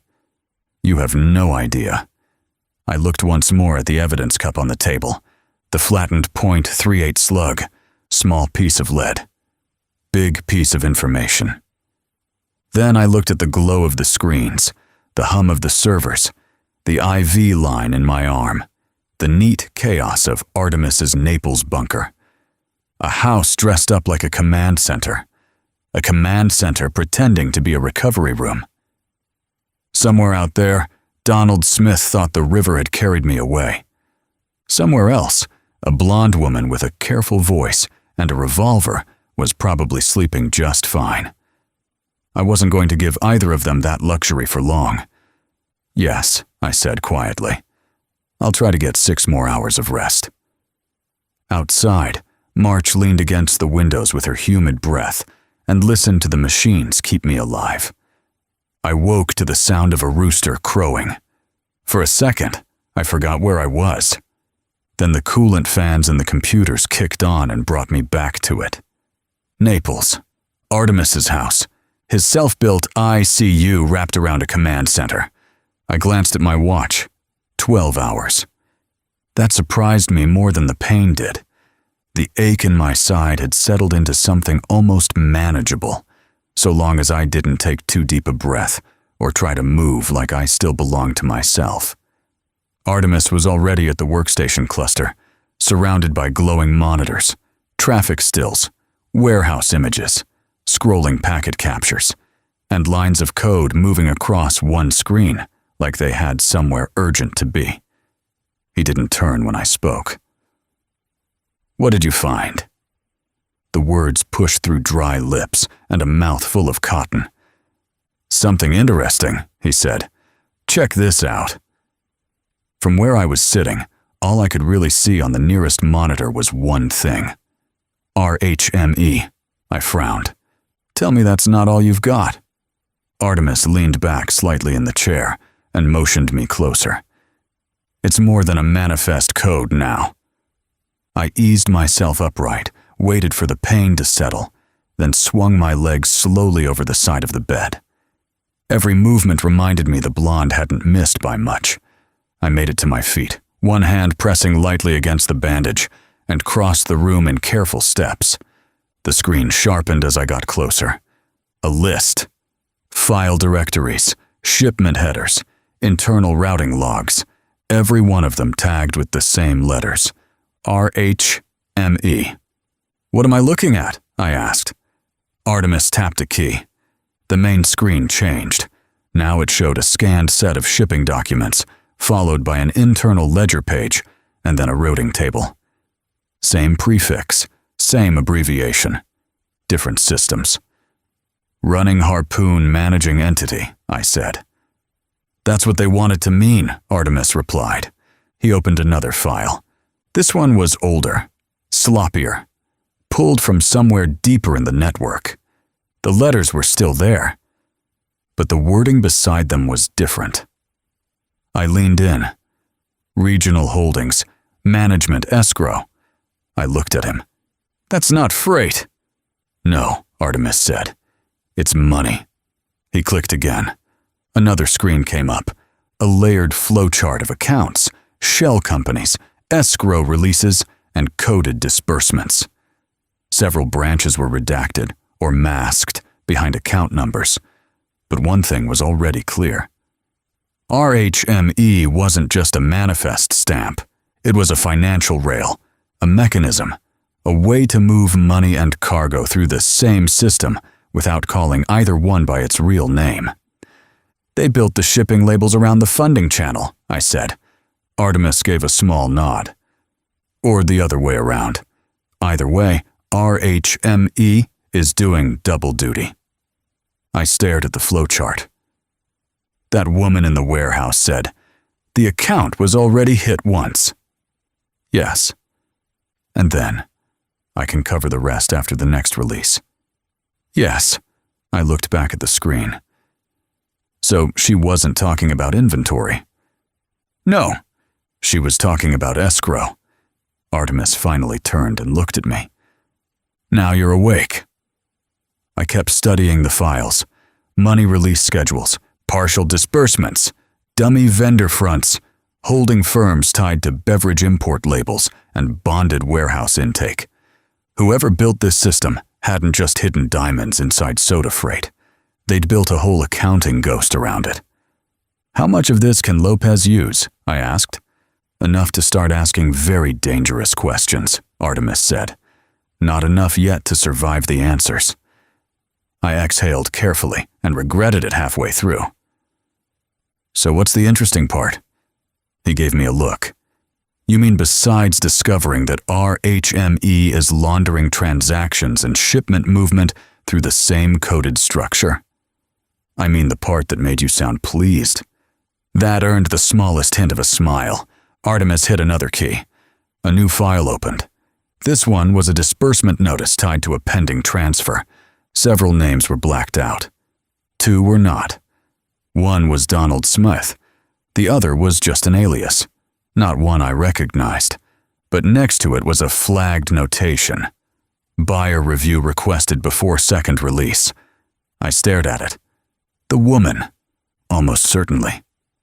And Artemis zoomed in on the notation field below it. There, buried in accounting shorthand and coded remarks, was a short comment. Prefers legacy stone lots over lab-cleared parcels. Rejects industrial-grade cut. Requests low market acquisition pricing. I read it twice, then a third time. She knows diamonds, I said. Enough to buy cheap and ask for the right kind, Artemis replied. Or enough to pretend she does. Possible. I kept looking at the line. Low market acquisition pricing. Cheap diamonds. Not prestige stones. Not boutique cuts. Not collector inventory. Whoever she wasn't shopping for romance or vanity. She was buying volume. Movable product. Something she could turn into something else later. She's not spending like old money, I said. No. She's trying to stretch whatever she has. That's my read. I looked down at the bandage at my side, then back at the screen. A .38 revolver. A false name. Escrow release language. Cheap diamonds purchased through a coded shell structure. And enough nerve to shoot a man and then go right back to business. What else? Artemis clicked to another pane. Traffic stills. One from the warehouse lot. One from a toll camera. One from an intersection farther south. The same blonde, different angle each time, never giving the camera her full face. Careful. Always careful. She's good at being almost seen, I said. Yes. You get anything usable from the rental company? Fake concierge booking, prepaid trail, washed billing chain. But she made one mistake. Artemis enlarged the toll image. The Lincoln was passing through at dusk. The passenger side window was down an inch, just enough to show the edge of a hand resting near the glass. Not much, but enough. On the ring finger sat a plain band with a dark oval stone, not flashy, not expensive looking, but distinct. "That's what you're excited about?" I asked. "Not the ring," Artemis said. "The habit." He brought up a second image from the warehouse lot and zoomed toward her hand as she adjusted the purse strap. Same ring, same finger. Worn turned inward, stone toward the palm. Why do I care? Because people who wear jewelry to be seen don't turn the stone inward, he said. People who wear it as a reminder do. I looked at the screen a moment longer. You think it means something? I think, Artemis said, that everything about her is controlled right down to what she lets the world look at. I nodded slowly. That fit the voice. That fit the gun. That fit the way she'd stepped into my path and fired like she'd already done the math. I looked back at the top of the screen. RHME. 4 letters that were supposed to mean cargo. 4 letters that really meant money. Money moving the freight. Money buying the stones. Money releasing the next step. Somewhere inside those files was the shape of the whole thing. We just didn't have all of it yet. When's the meeting with Lopez? I asked. Artemis checked the corner of the screen. Tomorrow afternoon. I nodded once. Then by tomorrow afternoon, I need to look like I belong in a chair. You're improving. That wasn't optimism. No, he said. That was strategy. I looked once more at the code and files lit across the monitors. Donald Smith, the buyer alias, escrow release language, cheap diamonds, and RHME sitting over all of it like a joke only criminals thought was clever. Whatever the blonde was buying, she wasn't buying it for the stones alone. She was buying time. And if we were lucky, we had just started running out hers. Chapter 7. Case File. Smythe, D. March 1st, 2026. Artemis started moving files and documents onto a USB drive, building a timeline as he worked. Dates, locations, RHME references, warehouse notes, audio clips. Bullet points clean enough for Lopez to follow and sharp enough to matter. I pushed myself up from the bed and crossed carefully toward the chair where he'd laid out a few outfits for me. Dark shirt, light sport coat, a clean pair of slacks. He'd bought them with the same logic he used for electronics. Practical first, tasteful second. On the side table sat the pill regimen Megan had built for me over the phone. Tablets laid out in rows, antibiotics, pain control, anti-inflammatory. Beside them sat a protein shake and a small capped vial. I looked at the setup, then at Artemis. He didn't look up from the monitors. Drink the protein shake, he said, and put that shot of creatine in it. I picked up the vial. When you're done, I have to hit you with this shot. That got my attention. With what? Artemis finally glanced over. Megan said you're going to feel like you drank a pot of coffee, he said, but you're going to need it. I looked back at the syringe on the tray. That sounds reassuring. It should, he said. It means she expects it to work. I uncapped the shake, poured in the creatine, and gave it a slow swirl. The smell alone told me it wasn't built for pleasure, just function, like most of the things keeping me alive that week. You planning to tell me what's in the shot? I asked. Or am I supposed to trust the lawyer playing intensive care nurse? Artemis clicked, save on the timeline file, and pulled on a pair of nitrile gloves. B complex, mostly. Some recovery support. Nothing theatrical. Mostly. He looked at me evenly. If Megan wanted you unconscious, she would have said so. Fair enough. I took the pills first, then forced the shake down in 3 long pulls. It sat heavy. The kind of heavy that promised usefulness, not comfort. Artemis capped the USB drive. set it beside a legal pad, and turned fully toward me with the syringe in hand. "Arm." I held out my arm. This friendship has taken a dark turn. "You got shot breaking into a warehouse," he said. "Let's not pretend I changed the tone." He swabbed the spot, then gave me the injection clean and quick. It burned less than I expected. "Now what?" "Now," he said, stripping off the gloves. "We wait 10 minutes and see whether Megan was right." I eased myself into the chair beside the bed and started buttoning the dark shirt. Every reach pulled at the wound, but less than it had the day before. That was something. Artemis returned to the screens. The USB drive sat ready. Lopez's briefing package, a clean timeline, a cleaner theory, and just enough evidence to make the next conversation dangerous. I slipped on the sport coat and checked myself in the mirror across the room. Pale, a little hollow around the eyes, but vertical. Sometimes that had to be enough. Then the stimulant hit, not all at once, just a sudden brightening at the edges. My pulse stepped up, my head cleared, my body still hurt, but it started hurting in the background instead of the foreground. I looked over at Artemis. He didn't turn. "Told you," he said. I adjusted the cuff on my sleeve.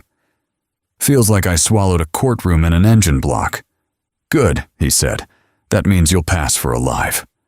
I picked up the legal pad and glanced over the top page. Pier 7.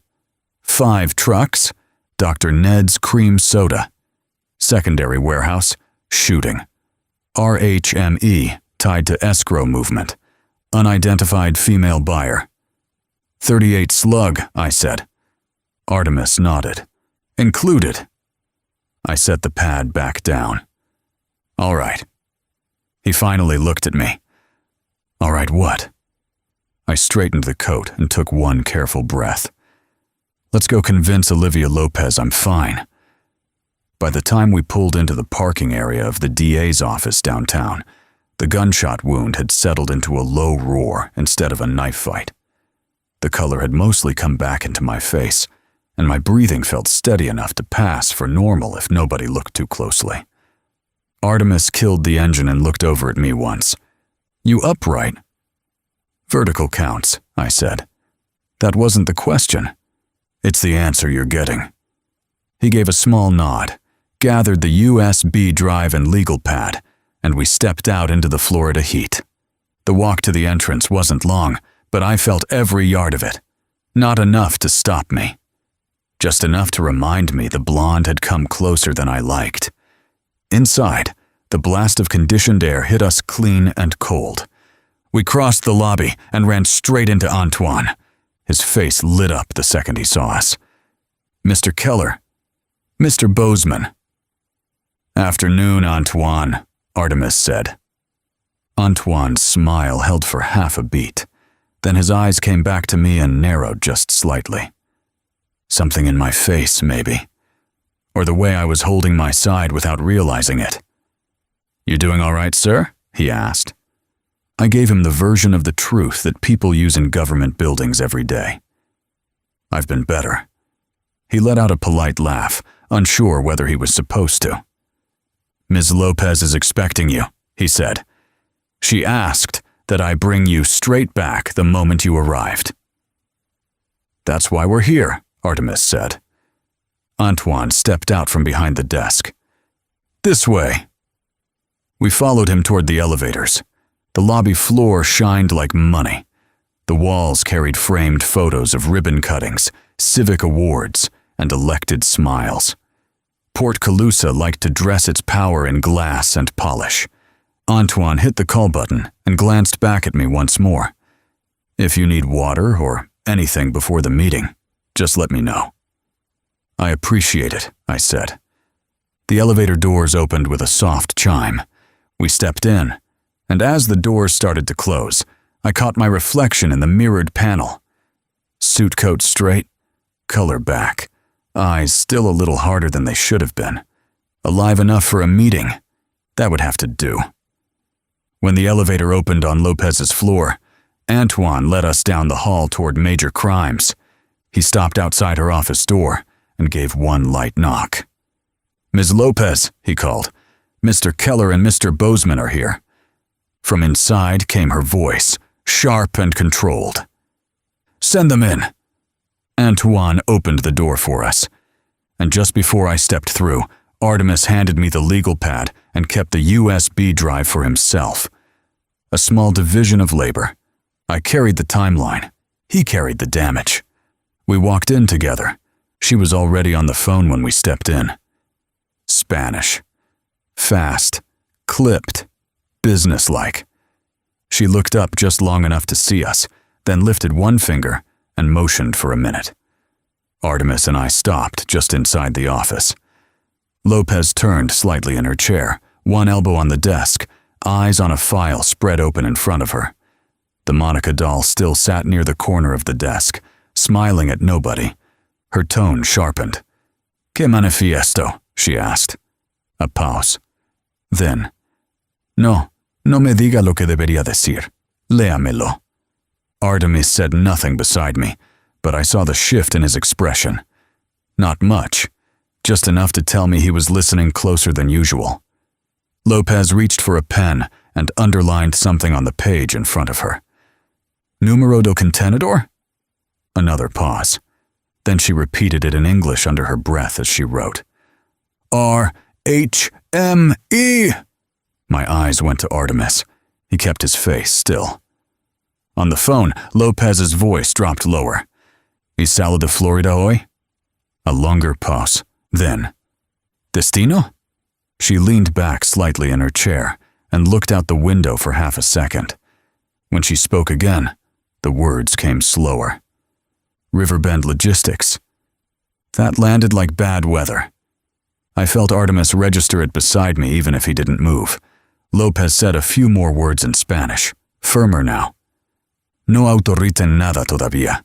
Quiero copia del manifiesto, sello del puerto y confirmación de salida. Todo.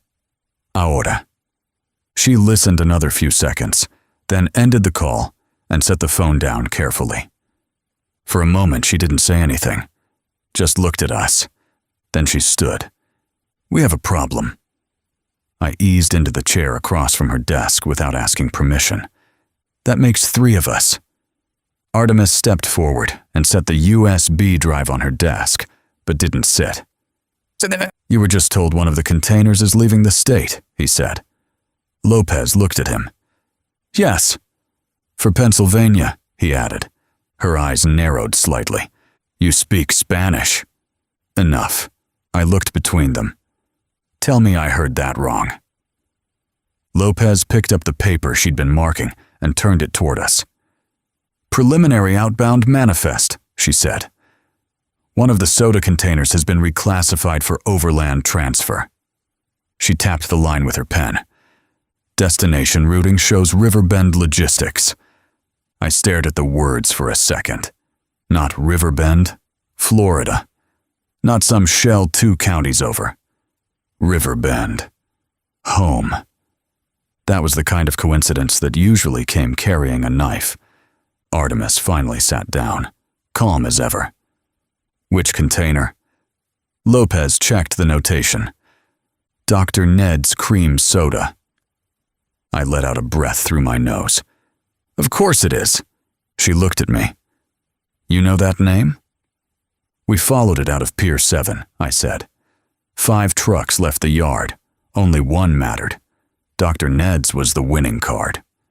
Lopez's expression hardened. "Then it's moving faster than I thought." "No," Artemis said quietly. "It's moving exactly on schedule." She turned to him. "You have something." He slid the USB drive closer. "We have enough to suggest RHME is not just a freight identifier," he said. "It's a dual-use code. Cargo on one side, money on the other." Lopez didn't interrupt. "Good sign," Artemis continued. "The buyer at the warehouse referenced an account already being hit once and covering the rest after the next release. We believe the release is tied to escrow movement, masked through shell entities." He glanced at me once, I took over. Smith was at the warehouse in person. So was a blonde woman using an alias. Small frame .38 revolver. She shot me during the intrusion. Lopez's eyes snapped to my side. You were shot? Recently, I said. Artemis cut in before she could go any further. He's stable. That wasn't my question. It's the answer that matters. Lopez looked like she wanted to be angry, but she didn't have time for it. Not with Riverbend Logistics sitting on the page in front of her. She lifted the manifest again. If this cargo reaches Pennsylvania, my jurisdiction gets weaker by the mile. I nodded. And my problems get stronger. She studied me for a beat. This means your city may be part of the route. Or part of the wash, I said. Artemis leaned back slightly. Either way, if Riverbend Logistics is named on a live outbound manifest, we're no longer looking at a Florida port operation. Lopez set the paper down. We're looking at an interstate structure. The office went quiet for a second after that. Air conditioner. Soft server hum from the doll's hidden friend. Traffic somewhere beyond the glass. I looked at the manifest again. Riverbend Logistics. There it was in black and white, sitting on a Florida prosecutor's desk, like it had every right in the world to be there. It didn't. And that meant somebody wanted it there. Who was on the phone? I asked. One of my financial crimes analysts, Lopez said. He was cross-checking export documents against state freight filings. The soda label triggered a mismatch. Mismatch how? Artemis asked. She flipped to another page. Declared value too low.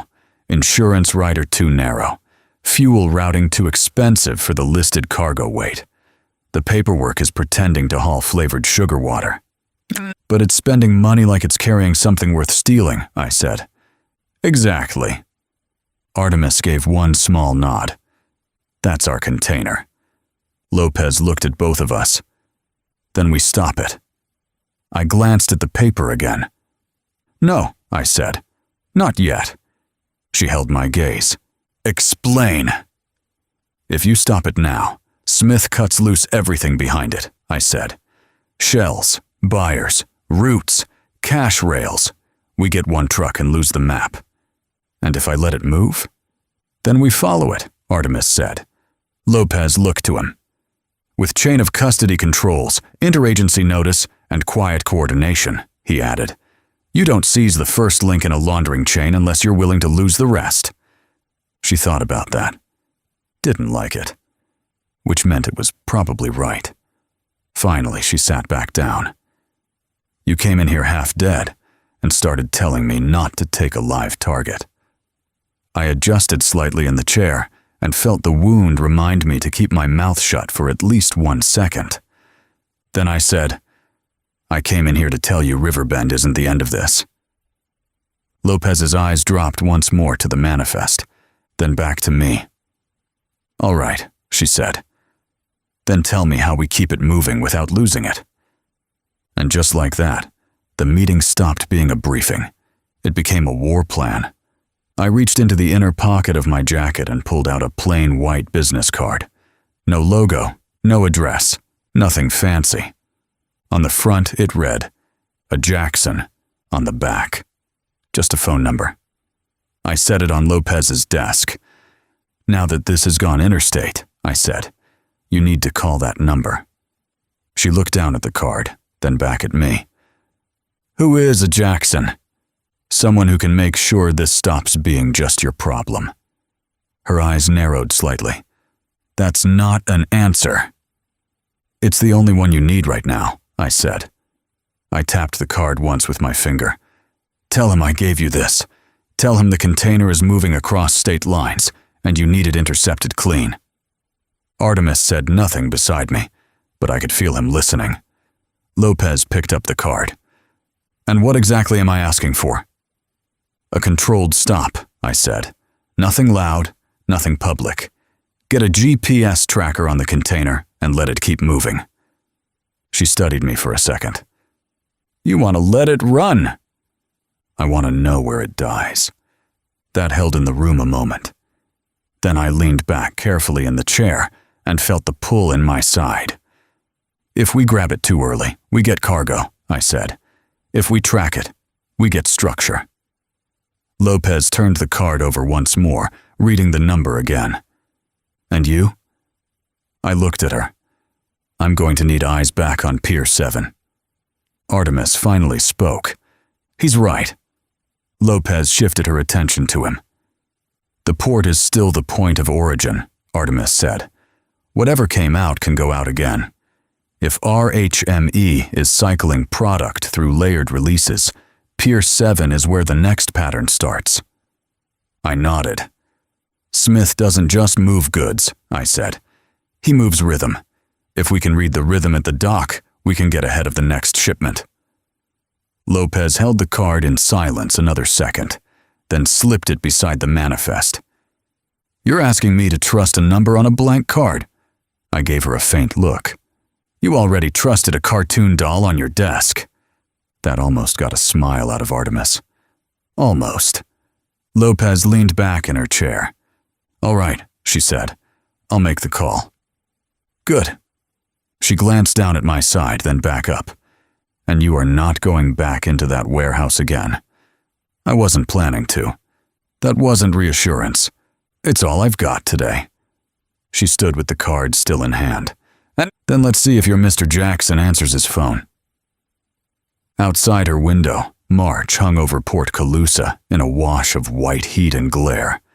Somewhere on the highway, Dr. Ned's cream soda was still rolling north. And somewhere behind us, Pier 7 was already preparing whatever came next. The line rang 3 times before it picked up. Anthony Jackson.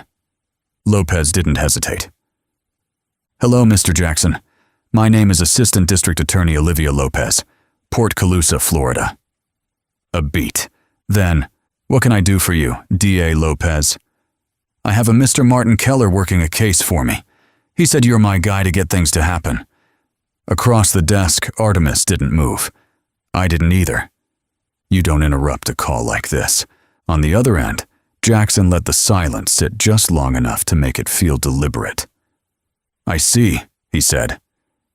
And did this Mr. Keller say what role I'd be playing in your investigation? Lopez glanced at me once. I gave her a small nod. Controlled interdiction, she said. We have a container currently in transit across state lines. I need it stopped, instrumented, and released without alerting the carrier or the owner. Another pause. Longer this time. When Jackson spoke again, the tone had shifted. More focused. Less conversational. You're asking for a clean touch, he said. Yes. No lights, no paperwork until after. No disruption to route continuity. That's correct. And you're certain you wanted to keep moving after we tag it? Yes. I saw the moment it clicked for him. You're not after the shipment, Jackson said. You're after the network. Lopez didn't answer. Didn't need to. Jackson exhaled softly on the other end. All right, he said. What's the container? Lopez pulled the manifest closer. Dr. Ned's cream soda, she said. Tagged under RHME 4472. Current route? Outbound from Port Calusa. Manifest shows destination as Riverbend Logistics, Pennsylvania. There was a faint sound on the other end. Keyboard, maybe. Or someone else moving in the background. Give me 5, Jackson said. For what? For it to stop being just yours. He paused, then added. You're going to get a call from a federal liaison inside the next hour. You'll coordinate through them. Anything you need done clean, it goes through that channel.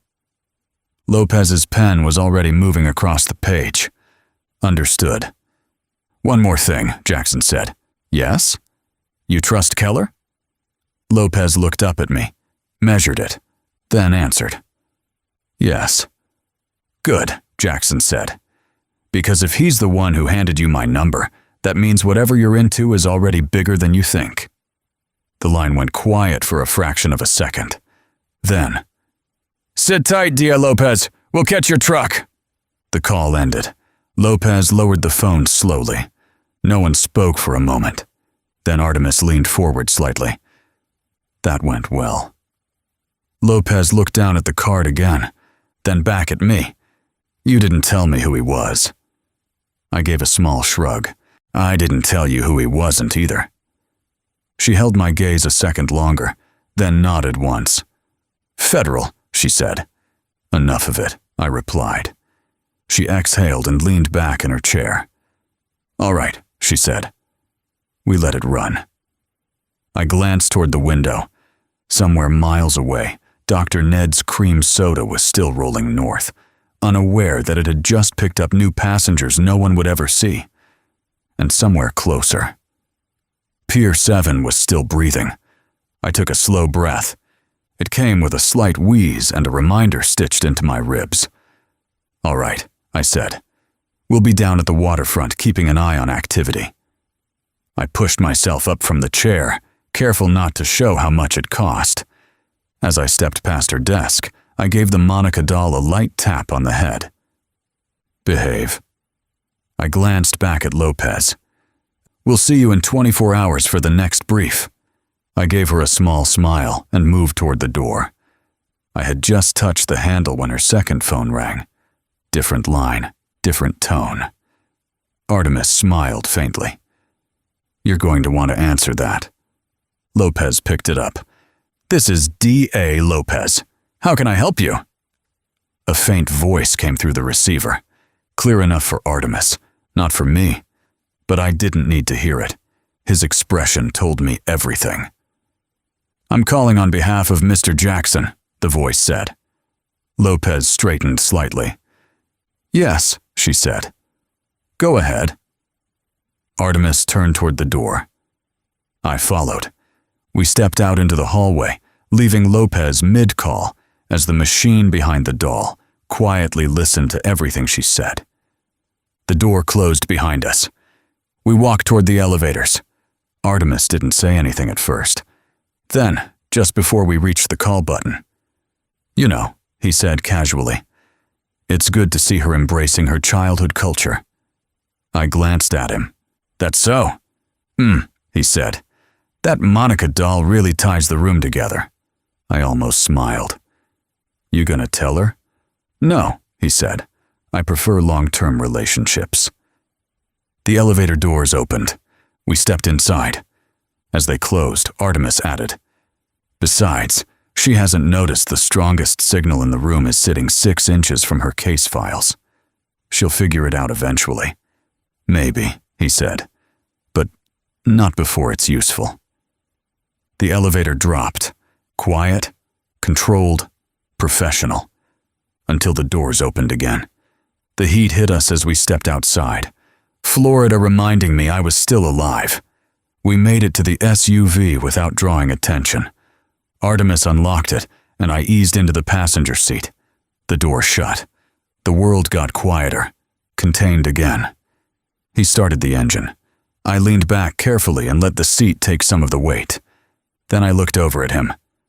"Now we figure out how this ties into Rupert Hawthorne's companies," I said. Artemis nodded. "And your mystery guest?" I stared out through the windshield for a second. The road, the movement, the direction everything was heading, whether we liked it or not. "I owe her a return to sender gift," I said. Artemis glanced over once. "Let's try to make sure you're alive when you deliver it." I gave a faint smile. No promises. Outside, Port Calusa kept moving like nothing had changed. But somewhere between the docks, the highways, and the money moving under all of it, something had just shifted, and we were finally moving with it. By the time we reached Pier 7, the call between Olivia Lopez and Cindy O'Donnell was already over. Artemis pulled the SUV into a shadowed stretch of the service road overlooking the outer yard. Cranes moved in slow rhythm over the docks. Trucks lined up like nothing in the world had changed. But it had. I could see it in Artemis before he said anything. "Well?" I asked. He reached over, tapped a key, and pushed a live audio feed to the center screen. "Lopez's office. Clean signal." Her voice first. "Understood. Walk me through it again." Cindy O'Donnell's voice came through steady and professional. "We're staging a controlled road stop along the northbound freight corridor. All outbound commercial traffic matching the port release window will be temporarily diverted under DOT authority." Lopez didn't interrupt. "Good." She was listening. Cindy continued. "It will present as a standard compliance inspection. Weight checks, manifest verification, random cargo review. Nothing that raises flags." "And the container?" Lopez asked. "It will be identified within the flow," Cindy said. "Your Dr. Ned's cream soda shipment will be pulled secondary." A short pause. "Once isolated," Cindy added, "we'll have a UCO embedded in the inspection team.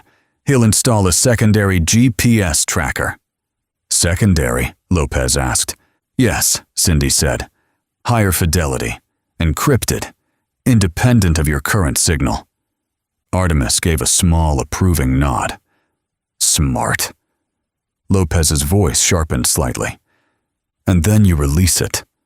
"Yes," Cindy said. "No disruption to route. No delay significant enough to raise suspicion."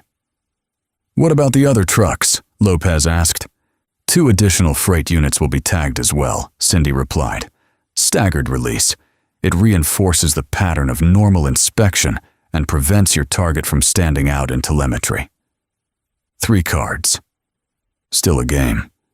Just with better players now. Lopez leaned into it. "And Riverbend." "Coordinated," Cindy said.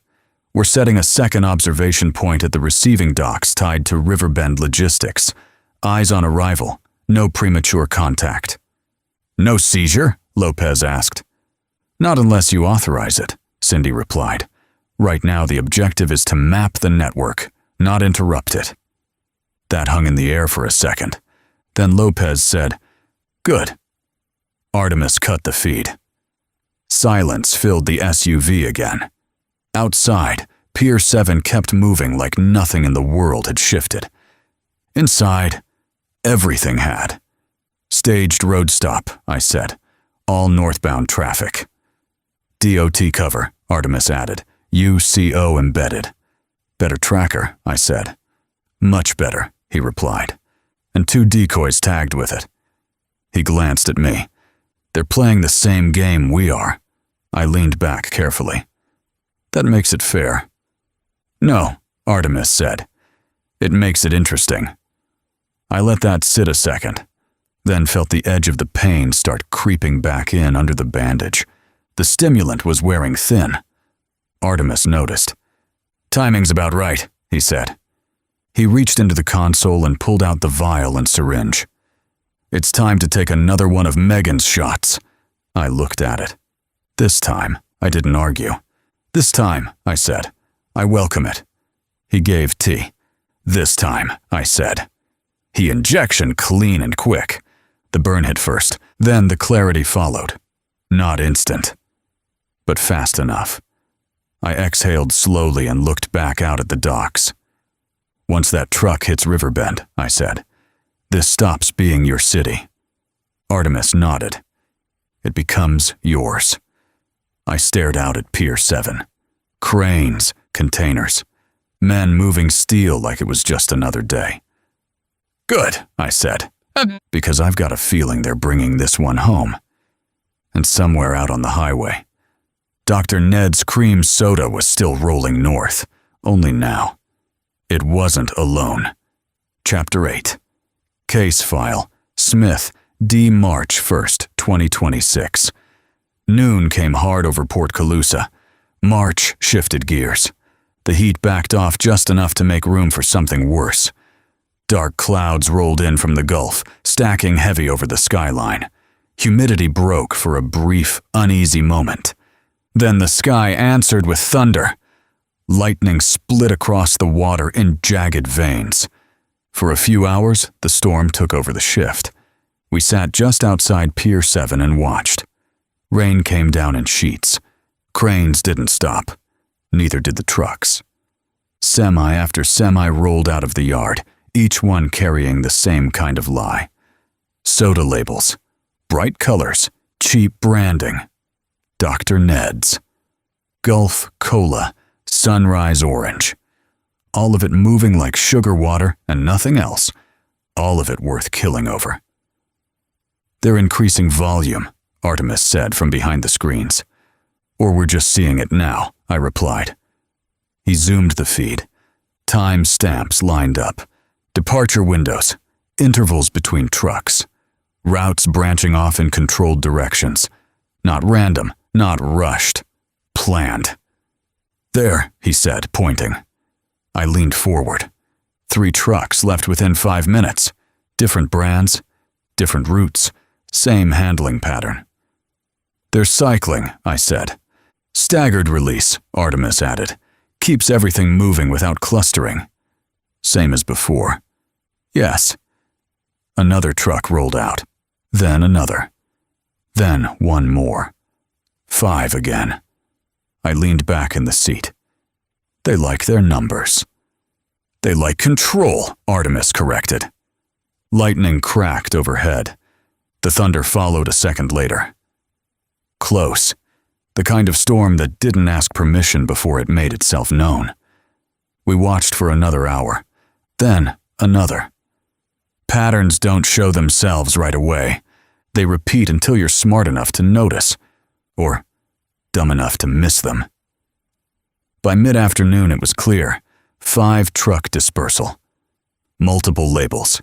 Single true payload. Repeat cycle. They're not just moving product, I said. They're running a system. Artemis nodded. Predictable enough to follow, he said. Complex enough to hide inside. Rain slowed to a steady fall. The yard glistened under gray light.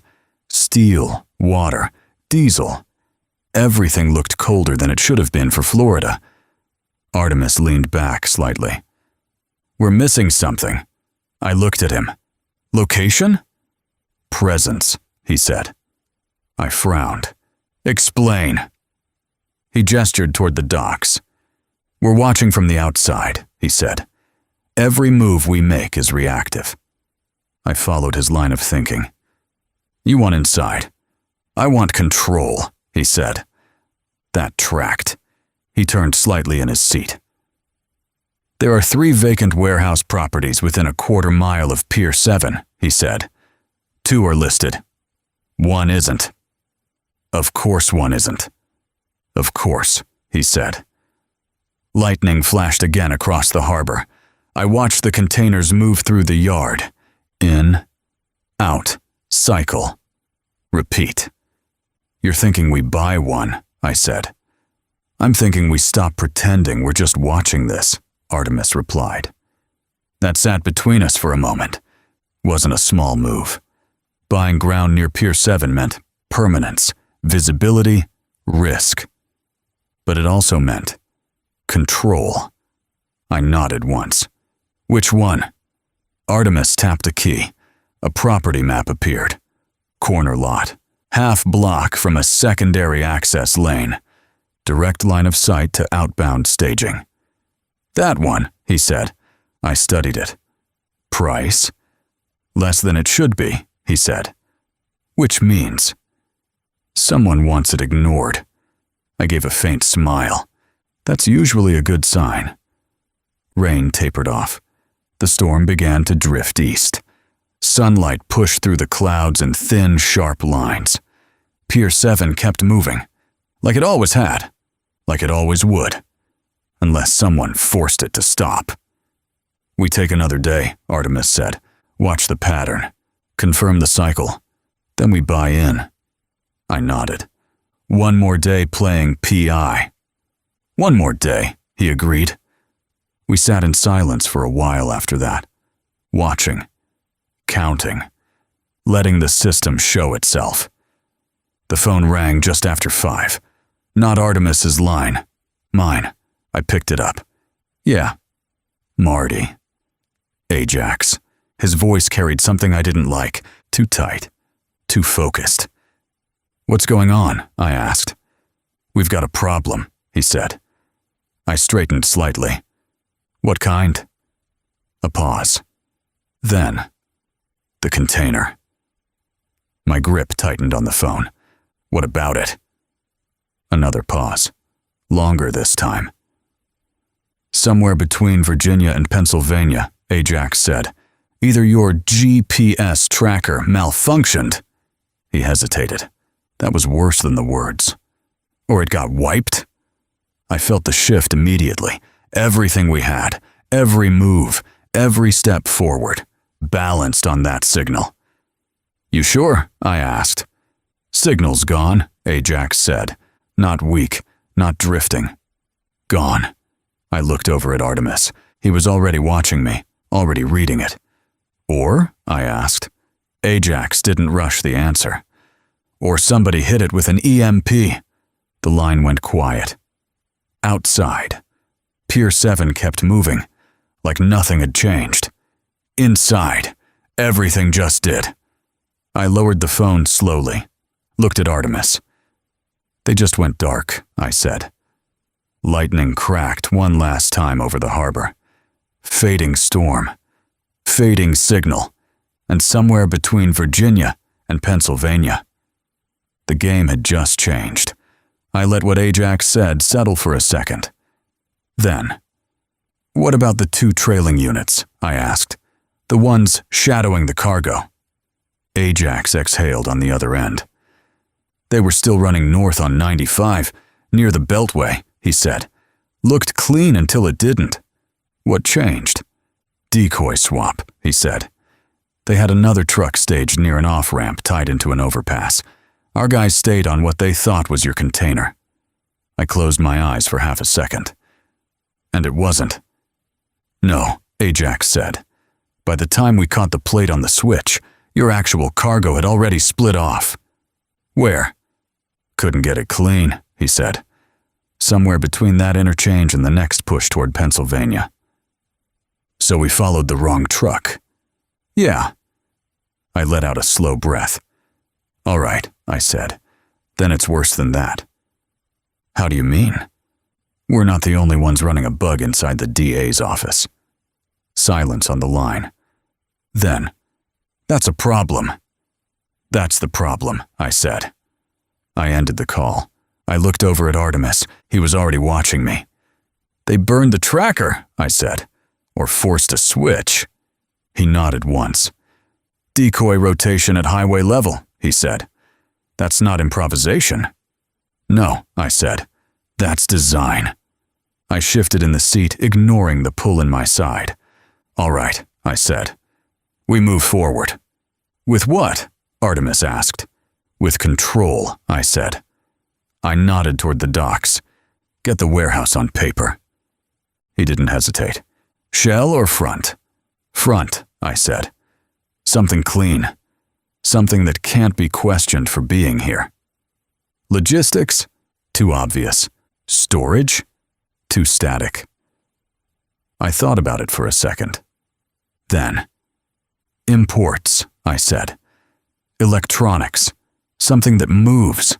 Something that needs visibility." Artemis's expression shifted. That meant he already had it. "I know exactly what we build," he said. I looked at him. "Tell me." He leaned back slightly. "Artie's electronics'll see." I gave him a look. "That's subtle, huh?" "It doesn't need to be subtle," he said. "It needs to be believable." He tapped a few keys. "Import records, consumer electronics, small hardware, bulk shipments. Enough turnover to justify constant inbound and outbound traffic." "And enough equipment," I added, "to justify eyes everywhere." Artemis smiled. Now he was enjoying it. "We'll have products stacked to the ceiling," he said. "Cameras, routers, components, displays. Half of it real, half of it useful. Every inch of the dock in view." "Every inch," he confirmed. I looked back out at Pier 7. Rain had stopped. The yard was alive again, moving like it hadn't just outplayed us 2 states away. "They think they're ahead," I said. "They are," Artemis replied. I shook my head slightly. "Not for long." He glanced at me. "You planning to catch up?" I gave a faint smile. "I'm planning to be waiting for them next time." Outside, the last of the storm drifted off the coast. Pier 7 kept breathing. And somewhere between Virginia and Pennsylvania, our container had vanished. But the system that moved it was still right in front of us. Artemis didn't rush it. He never did. But the screens in front of him started moving faster. Account windows opened, closed, reopened under different names. Routing tables shifted. Numbers appeared, disappeared, then reappeared somewhere else entirely. Cleaner, quieter. Not magic, just practiced. He built it in layers, offshore first, a holding account that didn't belong to anyone who existed in a way that mattered. Then a bridge. Then a local Florida account tied to paperwork that would pass a glance and survive a question. By the time he leaned back, it looked like it had been there for years. He glanced over at me. "All right," he said. "What did you do?" I asked. "Gave us a footprint," he replied. "One that can stand up long enough to be useful." He turned back to the screen and pulled up a new set of windows. Vendor lists, import schedules, shipping catalogs. "I'll start placing orders," he said. "Enough inventory to justify the space." "Real product?" I asked. "Enough of it," he said. "The rest just needs to look like it belongs."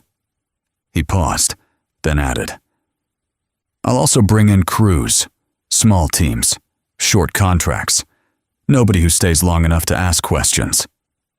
"Timeline?" He didn't hesitate. 48 hours. I nodded once. "That fast?" "We don't need perfect," he said. "We need operational." "Fair." He clicked again. Warehouse layout came up. Camera grids began to populate across the floor plan. Blind spots, sight lines, entry points. Everything layered into place. "We'll have eyes on every approach lane," he said. "Inbound, outbound, staging, secondary routes." "And inside?" I asked. "Eventually," he said. "For now, we own the outside." That was enough to start. I looked back out at Pier 7. The yard had returned to its rhythm. Trucks moving, containers shifting, men working like none of it meant anything. "They took the package," I said. Artemis nodded. "But they didn't take the system." I gave a faint smile. "No," I said. "They left that behind." He glanced at me once. "Then we build where they can't see us coming." I adjusted my coat slightly, feeling the dull ache in my side settle back into the background. 48 hours, I said. Artemis nodded. 48. Outside, the storm was gone. The heat came back, and Pier 7 kept moving, right into our line of sight. We cut through the early afternoon traffic and pulled into the Gulf Meridian Tower. Artemis parked the MOM unit in the shade, engine off. He didn't say it, but the fact he wasn't moving to pack anything up told me what I needed to know. He was staying, rest, reset, or at least pretending to. We stepped into the lobby. Cool air, polished stone. Some tropical remix of a 90s rock song playing low enough to be ignored. We crossed the floor and got into the elevator. Doors closed. Silence settled in. "I have to ask you something," I said. Artemis didn't look up. "You're going to anyway. Something's been eating at me." That narrows it down to everything. I shifted slightly, testing the wound. "Were you already tracking the paper trail down here?" I asked. "Or did you just nudge me onto this case?" He finally glanced at me. "Or," I added, "did Lopez just get lucky that this ties back to Hawthorne?" The elevator climbed, numbers ticking up. Artemis leaned back slightly against the wall. You think I set this up? I think you don't do coincidences. That's not an answer. It's the only one that matters, he said. I watched him. He let the silence sit a second longer than necessary. Then, I saw movement, he said. What kind of movement? Financial, he replied.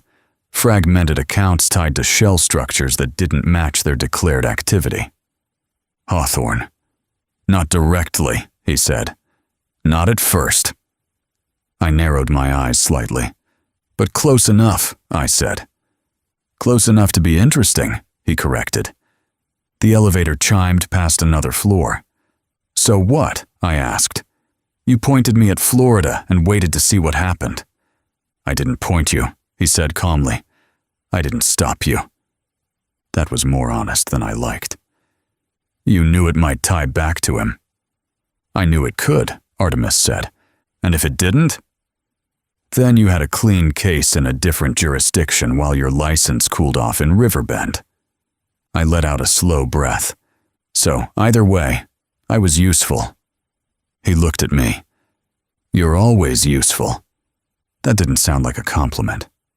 It wasn't meant to be. The elevator slowed, one floor from mine. I shook my head slightly. You ever going to tell me the whole play? When it's finished. That's reassuring. It should be, he said. It means you're still in it. The doors opened. We stepped out into the hallway. Quiet, carpeted, too clean, too still. We walked toward my room, and that's when I saw it. The door, something was off, subtle, but wrong. The latch plate had fresh scoring, small, precise, the kind you don't get from a key, or a guest, the kind you get from someone who doesn't belong there. I stopped. Artemis noticed immediately. What is it? I nodded toward the door. That's not how I left it. He stepped closer, eyes scanning the frame. Tool marks, he said quietly. Yeah, recent. Very. We stood there a moment, neither of us reaching for the handle, because once you open a door like that, you don't get to pretend it's still yours. I glanced at Artemis. Either we've got company, he finished it, or we've already been visited. The hallway stayed quiet, too quiet. I reached for the handle, careful, slow. Whatever was inside had already made the first move. I pulled the Kimber from my boot holster. 11 rounds, short frame, better for tight spaces. I gave Artemis a quick hand signal, behind me. He stepped back without a word. I slid the key card into the lock. Red. Then, green. I pressed the handle down slowly and pushed the door open just enough to clear the frame. Gun up, angle first, then entry. The room was still. Too still. I stepped inside, checked left, then right. Bathroom door open. Closet cracked. Bed untouched, but not untouched enough. Whoever came through here wasn't looking to stay. They were looking to confirm. I moved farther in, sweeping the corners. No movement, no second body, no breath that wasn't ours. They're gone, Artemis said from behind me. Yeah, I replied. I lowered the muzzle slightly and took a better look. The room had been turned over just enough to matter. Drawers shifted, suitcase unzipped, papers moved, but not taken. Laptop still there, cash still where I left it. Quick pass, Artemis said. Not a search, I added. I stepped toward the desk. My notebook had been opened. One page flipped forward, then closed again. They weren't looking for money. They weren't looking for gear. They were looking for me. I stood there a second, letting that settle. Then I turned slightly toward Artemis. They know I'm here. He didn't argue, because the door already had. I holstered the Kimber halfway, still ready. Check the rest, I said. Make sure they didn't leave anything behind. Artemis moved to the console area, already scanning. I walked toward the window, pulled the curtain back an inch. Street below. Normal. Traffic moving. People living like nothing had shifted. But it had. I let the curtain fall back into place. They came in soft, I said. No smash, no rush. Access card clone or front desk compromise, Artemis replied. Or both. I looked back at the room. Everything in place. Just not how I left it. They didn't find what they wanted, Artemis said. I shook my head slightly. No, I said. They found exactly what they needed. Silence filled the room again. Somewhere between Pier 7, the highway, and this room. We'd stopped being ahead of the problem and started being part of it. Morning came hard and bright. Artemis was already on the phone, one ear locked into a conversation, while his fingers moved across the laptop like he was conducting traffic no one else could see. Screens glowed. Files shifted. The warehouse was already in motion before I'd even opened my eyes. The light filling the room didn't help. Too clean. Too sharp. And the shot from yesterday had worn off. The pain wasn't a roar anymore. It had teeth now. Sharp. Focused. Personal. I pushed myself upright slow, feeling it bite deeper as I moved. Reached for the water on the table and took a careful sip before downing the pills he'd lined up for me, like a morning ritual I didn't remember signing up for. Artemis didn't look over. How are things this morning? I asked. Going as expected, he said, still working the keyboard. You're about 2 hours past your last shot. That got his attention just enough for him to glance at me. How are you feeling? I leaned back slightly, testing the wound and immediately regretting it. My head's pounding, I said, and my side feels like it's trying to leave me. Artemis nodded once, like that confirmed something on his end. Good, he said. That means you're healing. I gave him a look. That's a generous interpretation. He ended the call, set the phone aside, and finally turned toward me. Get up, he said. There's breakfast on the side table. I glanced over. Protein. Something resembling eggs. Coffee that looked strong enough to file paperwork on its own. And after that? He picked up the syringe like it was just another tool in the workflow. I'll give you the shot. I sighed, already reaching for the plate. Yeah, I said. Figured that was coming. I pulled the plate closer and started in on the food. Didn't taste like much. Didn't need to. It was fuel. Artemis was already back at the screens, one hand on the keyboard, the other flipping through a digital layout of the warehouse, like he was already walking through it in his head. So, I said between bites, tell me we didn't lose everything last night. We didn't, he replied. That sounded too easy. It's not easy, he said. It's just not over. I nodded slightly. Start with RHME. He brought up a layered diagram on the main screen. Boxes, lines, accounts, routes. RHME is confirmed as a dual-channel system, he said. Freight identifiers on the surface. Escrow movement underneath. Cargo rides on money. And money releases the cargo, he added. I chewed slowly. So the tracker going dark was expected, he said. I looked at him. You're telling me that was part of the system? I'm telling you, Artemis said. They don't move high-value product without a mid-route verification point. Verification? Control check, he said. If something feels off, tracking, timing, pressure, they swap, wipe, or reroute. Which is exactly what they did. Yes. I took another bite, slower this time. So we didn't get burned? We got tested, he corrected. That sat better. All right, I said. Warehouse. He switched screens. Blueprint. Camera overlays. Marked zones. Lease is being processed under Artie's Electronics, LLC, he said. Front is clean. Import business. consumer electronics. Inventory? First shipments are already staged, he said. Mix of legitimate product and operational equipment. Cameras? Full grid, he said. Exterior first.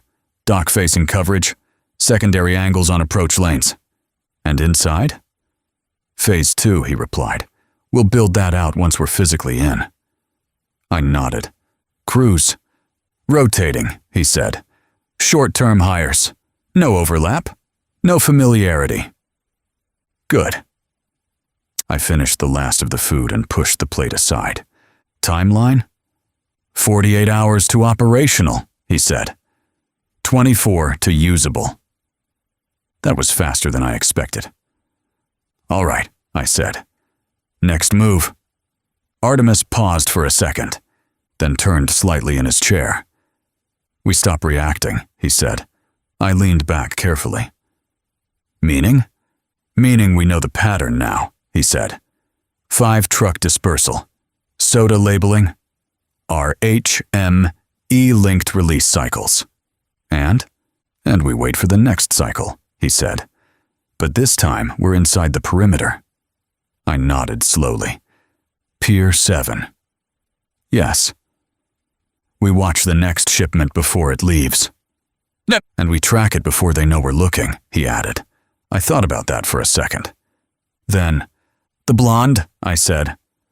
Artemis didn't look at me. She's tied to the release cycle, I continued. She shows up when money moves. That's my working theory. So, if we find the next release, we find her, he finished. Silence settled for a moment. The hum of the machines, the low buzz of the city outside, everything moving like it always did, even when it didn't. I looked over at him. And Lopez?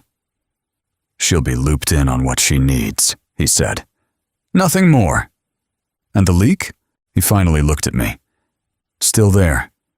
Yeah, I said. I can feel that. He reached for the syringe again. Which is why we don't rush. I exhaled slowly. All right. He stepped closer. Arm. I held it out. This better be the last one for a while. No, he said. The needle went in clean. Not even close. I let the burn settle in. Then the clarity followed. Same as before. Fast, sharp, useful. I looked back toward the screens. Pier 7. Warehouse layout. RHME. All of it lining up into something we could finally touch. We're getting close, I said. Artemis shook his head slightly. No, he said. We're getting visible. By the time we got back to the DA's office, the sun had burned off whatever mercy the morning tried to offer. Port Calusa was back to heat and glare. Artemis parked the MOM unit in the same spot as before. Routine. That was the goal. We stepped inside. Cold air. Polished floors. That same low music humming somewhere in the background, like the building didn't want to be heard. Antoine saw us before we reached the desk. His smile came quick. Professional. Practiced. Mr. Keller. Mr. Bozeman. Morning, Antoine, Artemis said. Antoine's eyes shifted to me, not just a glance, a read. How are you feeling today, Mr. Keller? He asked. There it was. I didn't stop walking. Better than yesterday, I said. That wasn't a lie, just not the whole truth. He nodded like he already knew the answer. Good to hear, he said. I gave him a small look as we passed. You keeping tabs on me now? Light tone. Easy. Let him choose what it meant. Antoine smiled. Ms. Lopez mentioned you had a rough day. There it was. Clean. Believable. And just enough. I gave a small nod. Occupational hazard. He stepped out from behind the desk. Ms. Lopez is expecting you both. I'll take you back. We followed him toward the elevators. Same path, same timing, same routine. But it didn't feel the same. Inside the elevator, Antoine stood slightly forward, hands clasped, posture straight. Didn't say much, didn't need to. He knew where we were going. He knew why. And now, he knew I'd been hurt. That narrowed something. Not enough to call it, just enough to keep it in mind. The doors opened on Lopez's floor. Antoine led us down the hall, stopping at her office. One light knock. "Ms. Lopez," he said, "Mr. Keller and Mr. Bozeman are here for your daily debrief." "Send them in," she answered. He opened the door and stepped aside. As we passed him, I caught one more look. Quick. Measured. Like he was checking something off in his head. Then we were inside. The door closed behind us. Lopez was already standing at her desk, files spread, screens active. Waiting. "Tell me you've got something better than yesterday," she said. I pulled out the chair slowly and sat. "Depends," I said. "How do you feel about systems instead of shipments?" Artemis stepped forward, placing the tablet on her desk. "Because that's what this is now." And just like that. The debrief began. We walked her through it. Controlled exchange, highway stop, secondary tracker. 3 trucks tagged to keep the pattern clean. No disruption, no noise. Let it run. Lopez didn't interrupt much. That told me everything I needed to know. She was past doubt. Now she was in. "And your next move?" she asked. I leaned back slightly, keeping my tone even. "Pier 7, I said. "We move in."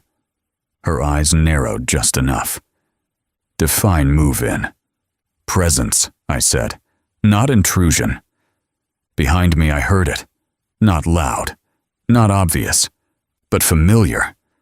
The soft rhythm of keys, controlled, measured. Artemis was scanning. I kept Lopez focused. "They've shown us the pattern," I continued. 5 truck dispersal, layered manifests, mid-route verification. "And now?" "Now we stop watching from outside," I said. "We position ourselves where the pattern starts." She crossed her arms. "You're asking for proximity to an active operation." "I'm asking for visibility." Artemis shifted behind me, still typing, still listening, still mapping. "You're confident this doesn't spook them?" she asked. "No," I said. "That's why we don't do anything that looks like enforcement." "What does it look like then?" "Business." That landed. "Artie's electronics," Artemis added without looking up. Lopez glanced at him. "Excuse me?" "Import front," he said. "Legitimate paperwork. Active inventory. Warehouse within operational radius of Pier 7. Her attention split, just for a second. That was enough. I leaned forward slightly. "They're not watching for cops," I said. "They're watching for disruption." "And you think you can sit next to them without being noticed?" "I think we can sit close enough to see what they don't want seen." Artemis paused, just for a second, then resumed.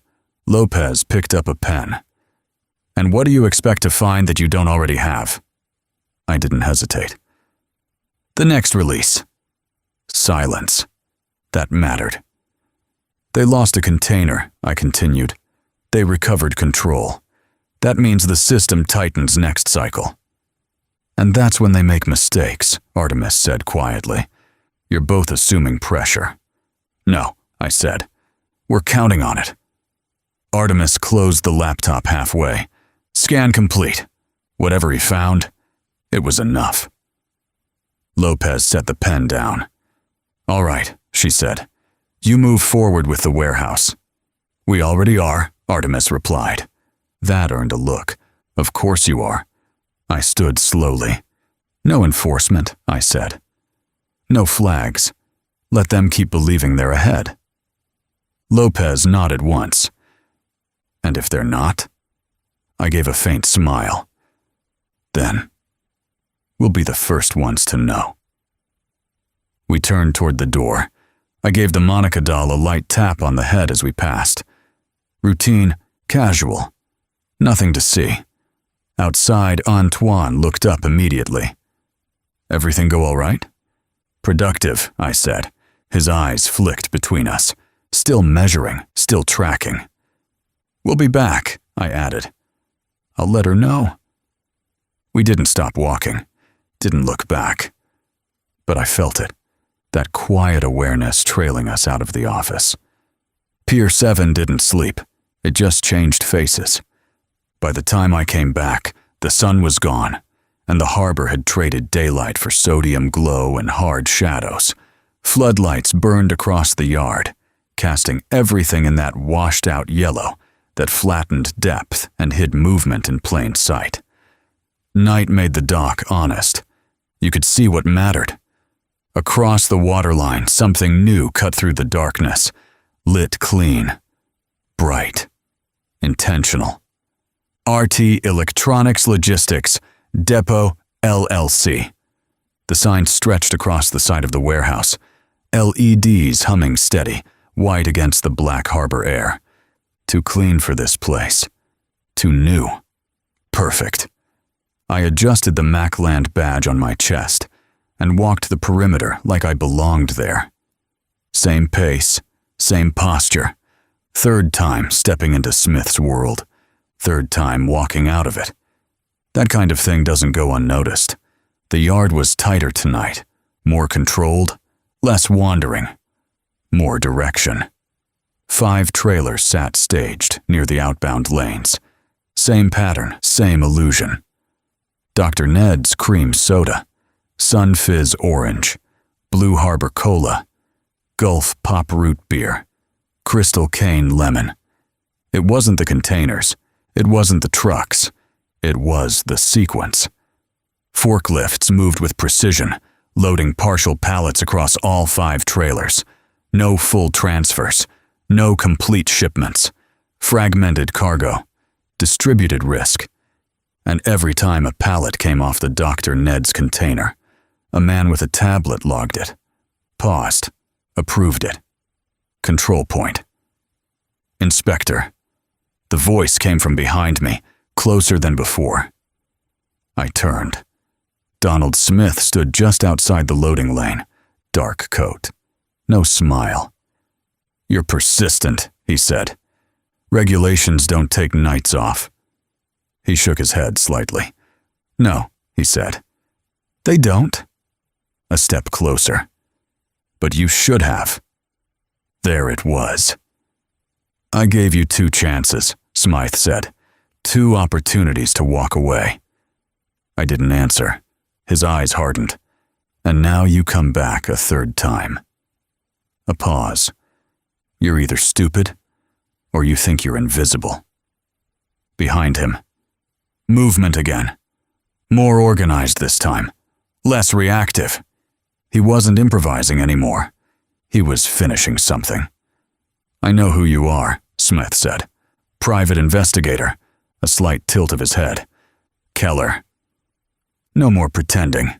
I shifted my stance. Not enough to trigger, just enough to move. "You've been a problem," he said. "And problems don't get 3 chances." I moved. Gunfire erupted immediately. Closer this time. Expected. I cut left between container stacks, using the shadow lines between floodlights to break sight. Rounds tore into steel behind me. Sharp. Loud. Close. No room to fight. Just survive. I dropped low, cutting behind a row of pallets and slipping into a blind lane. Then I heard it. Voices. Ahead. Calm. Not chasing. I slowed. Shifted. Looked through the gaps. Smith again. But not alone. She stood across from him. Blonde. Still. Controlled. Laura Vance.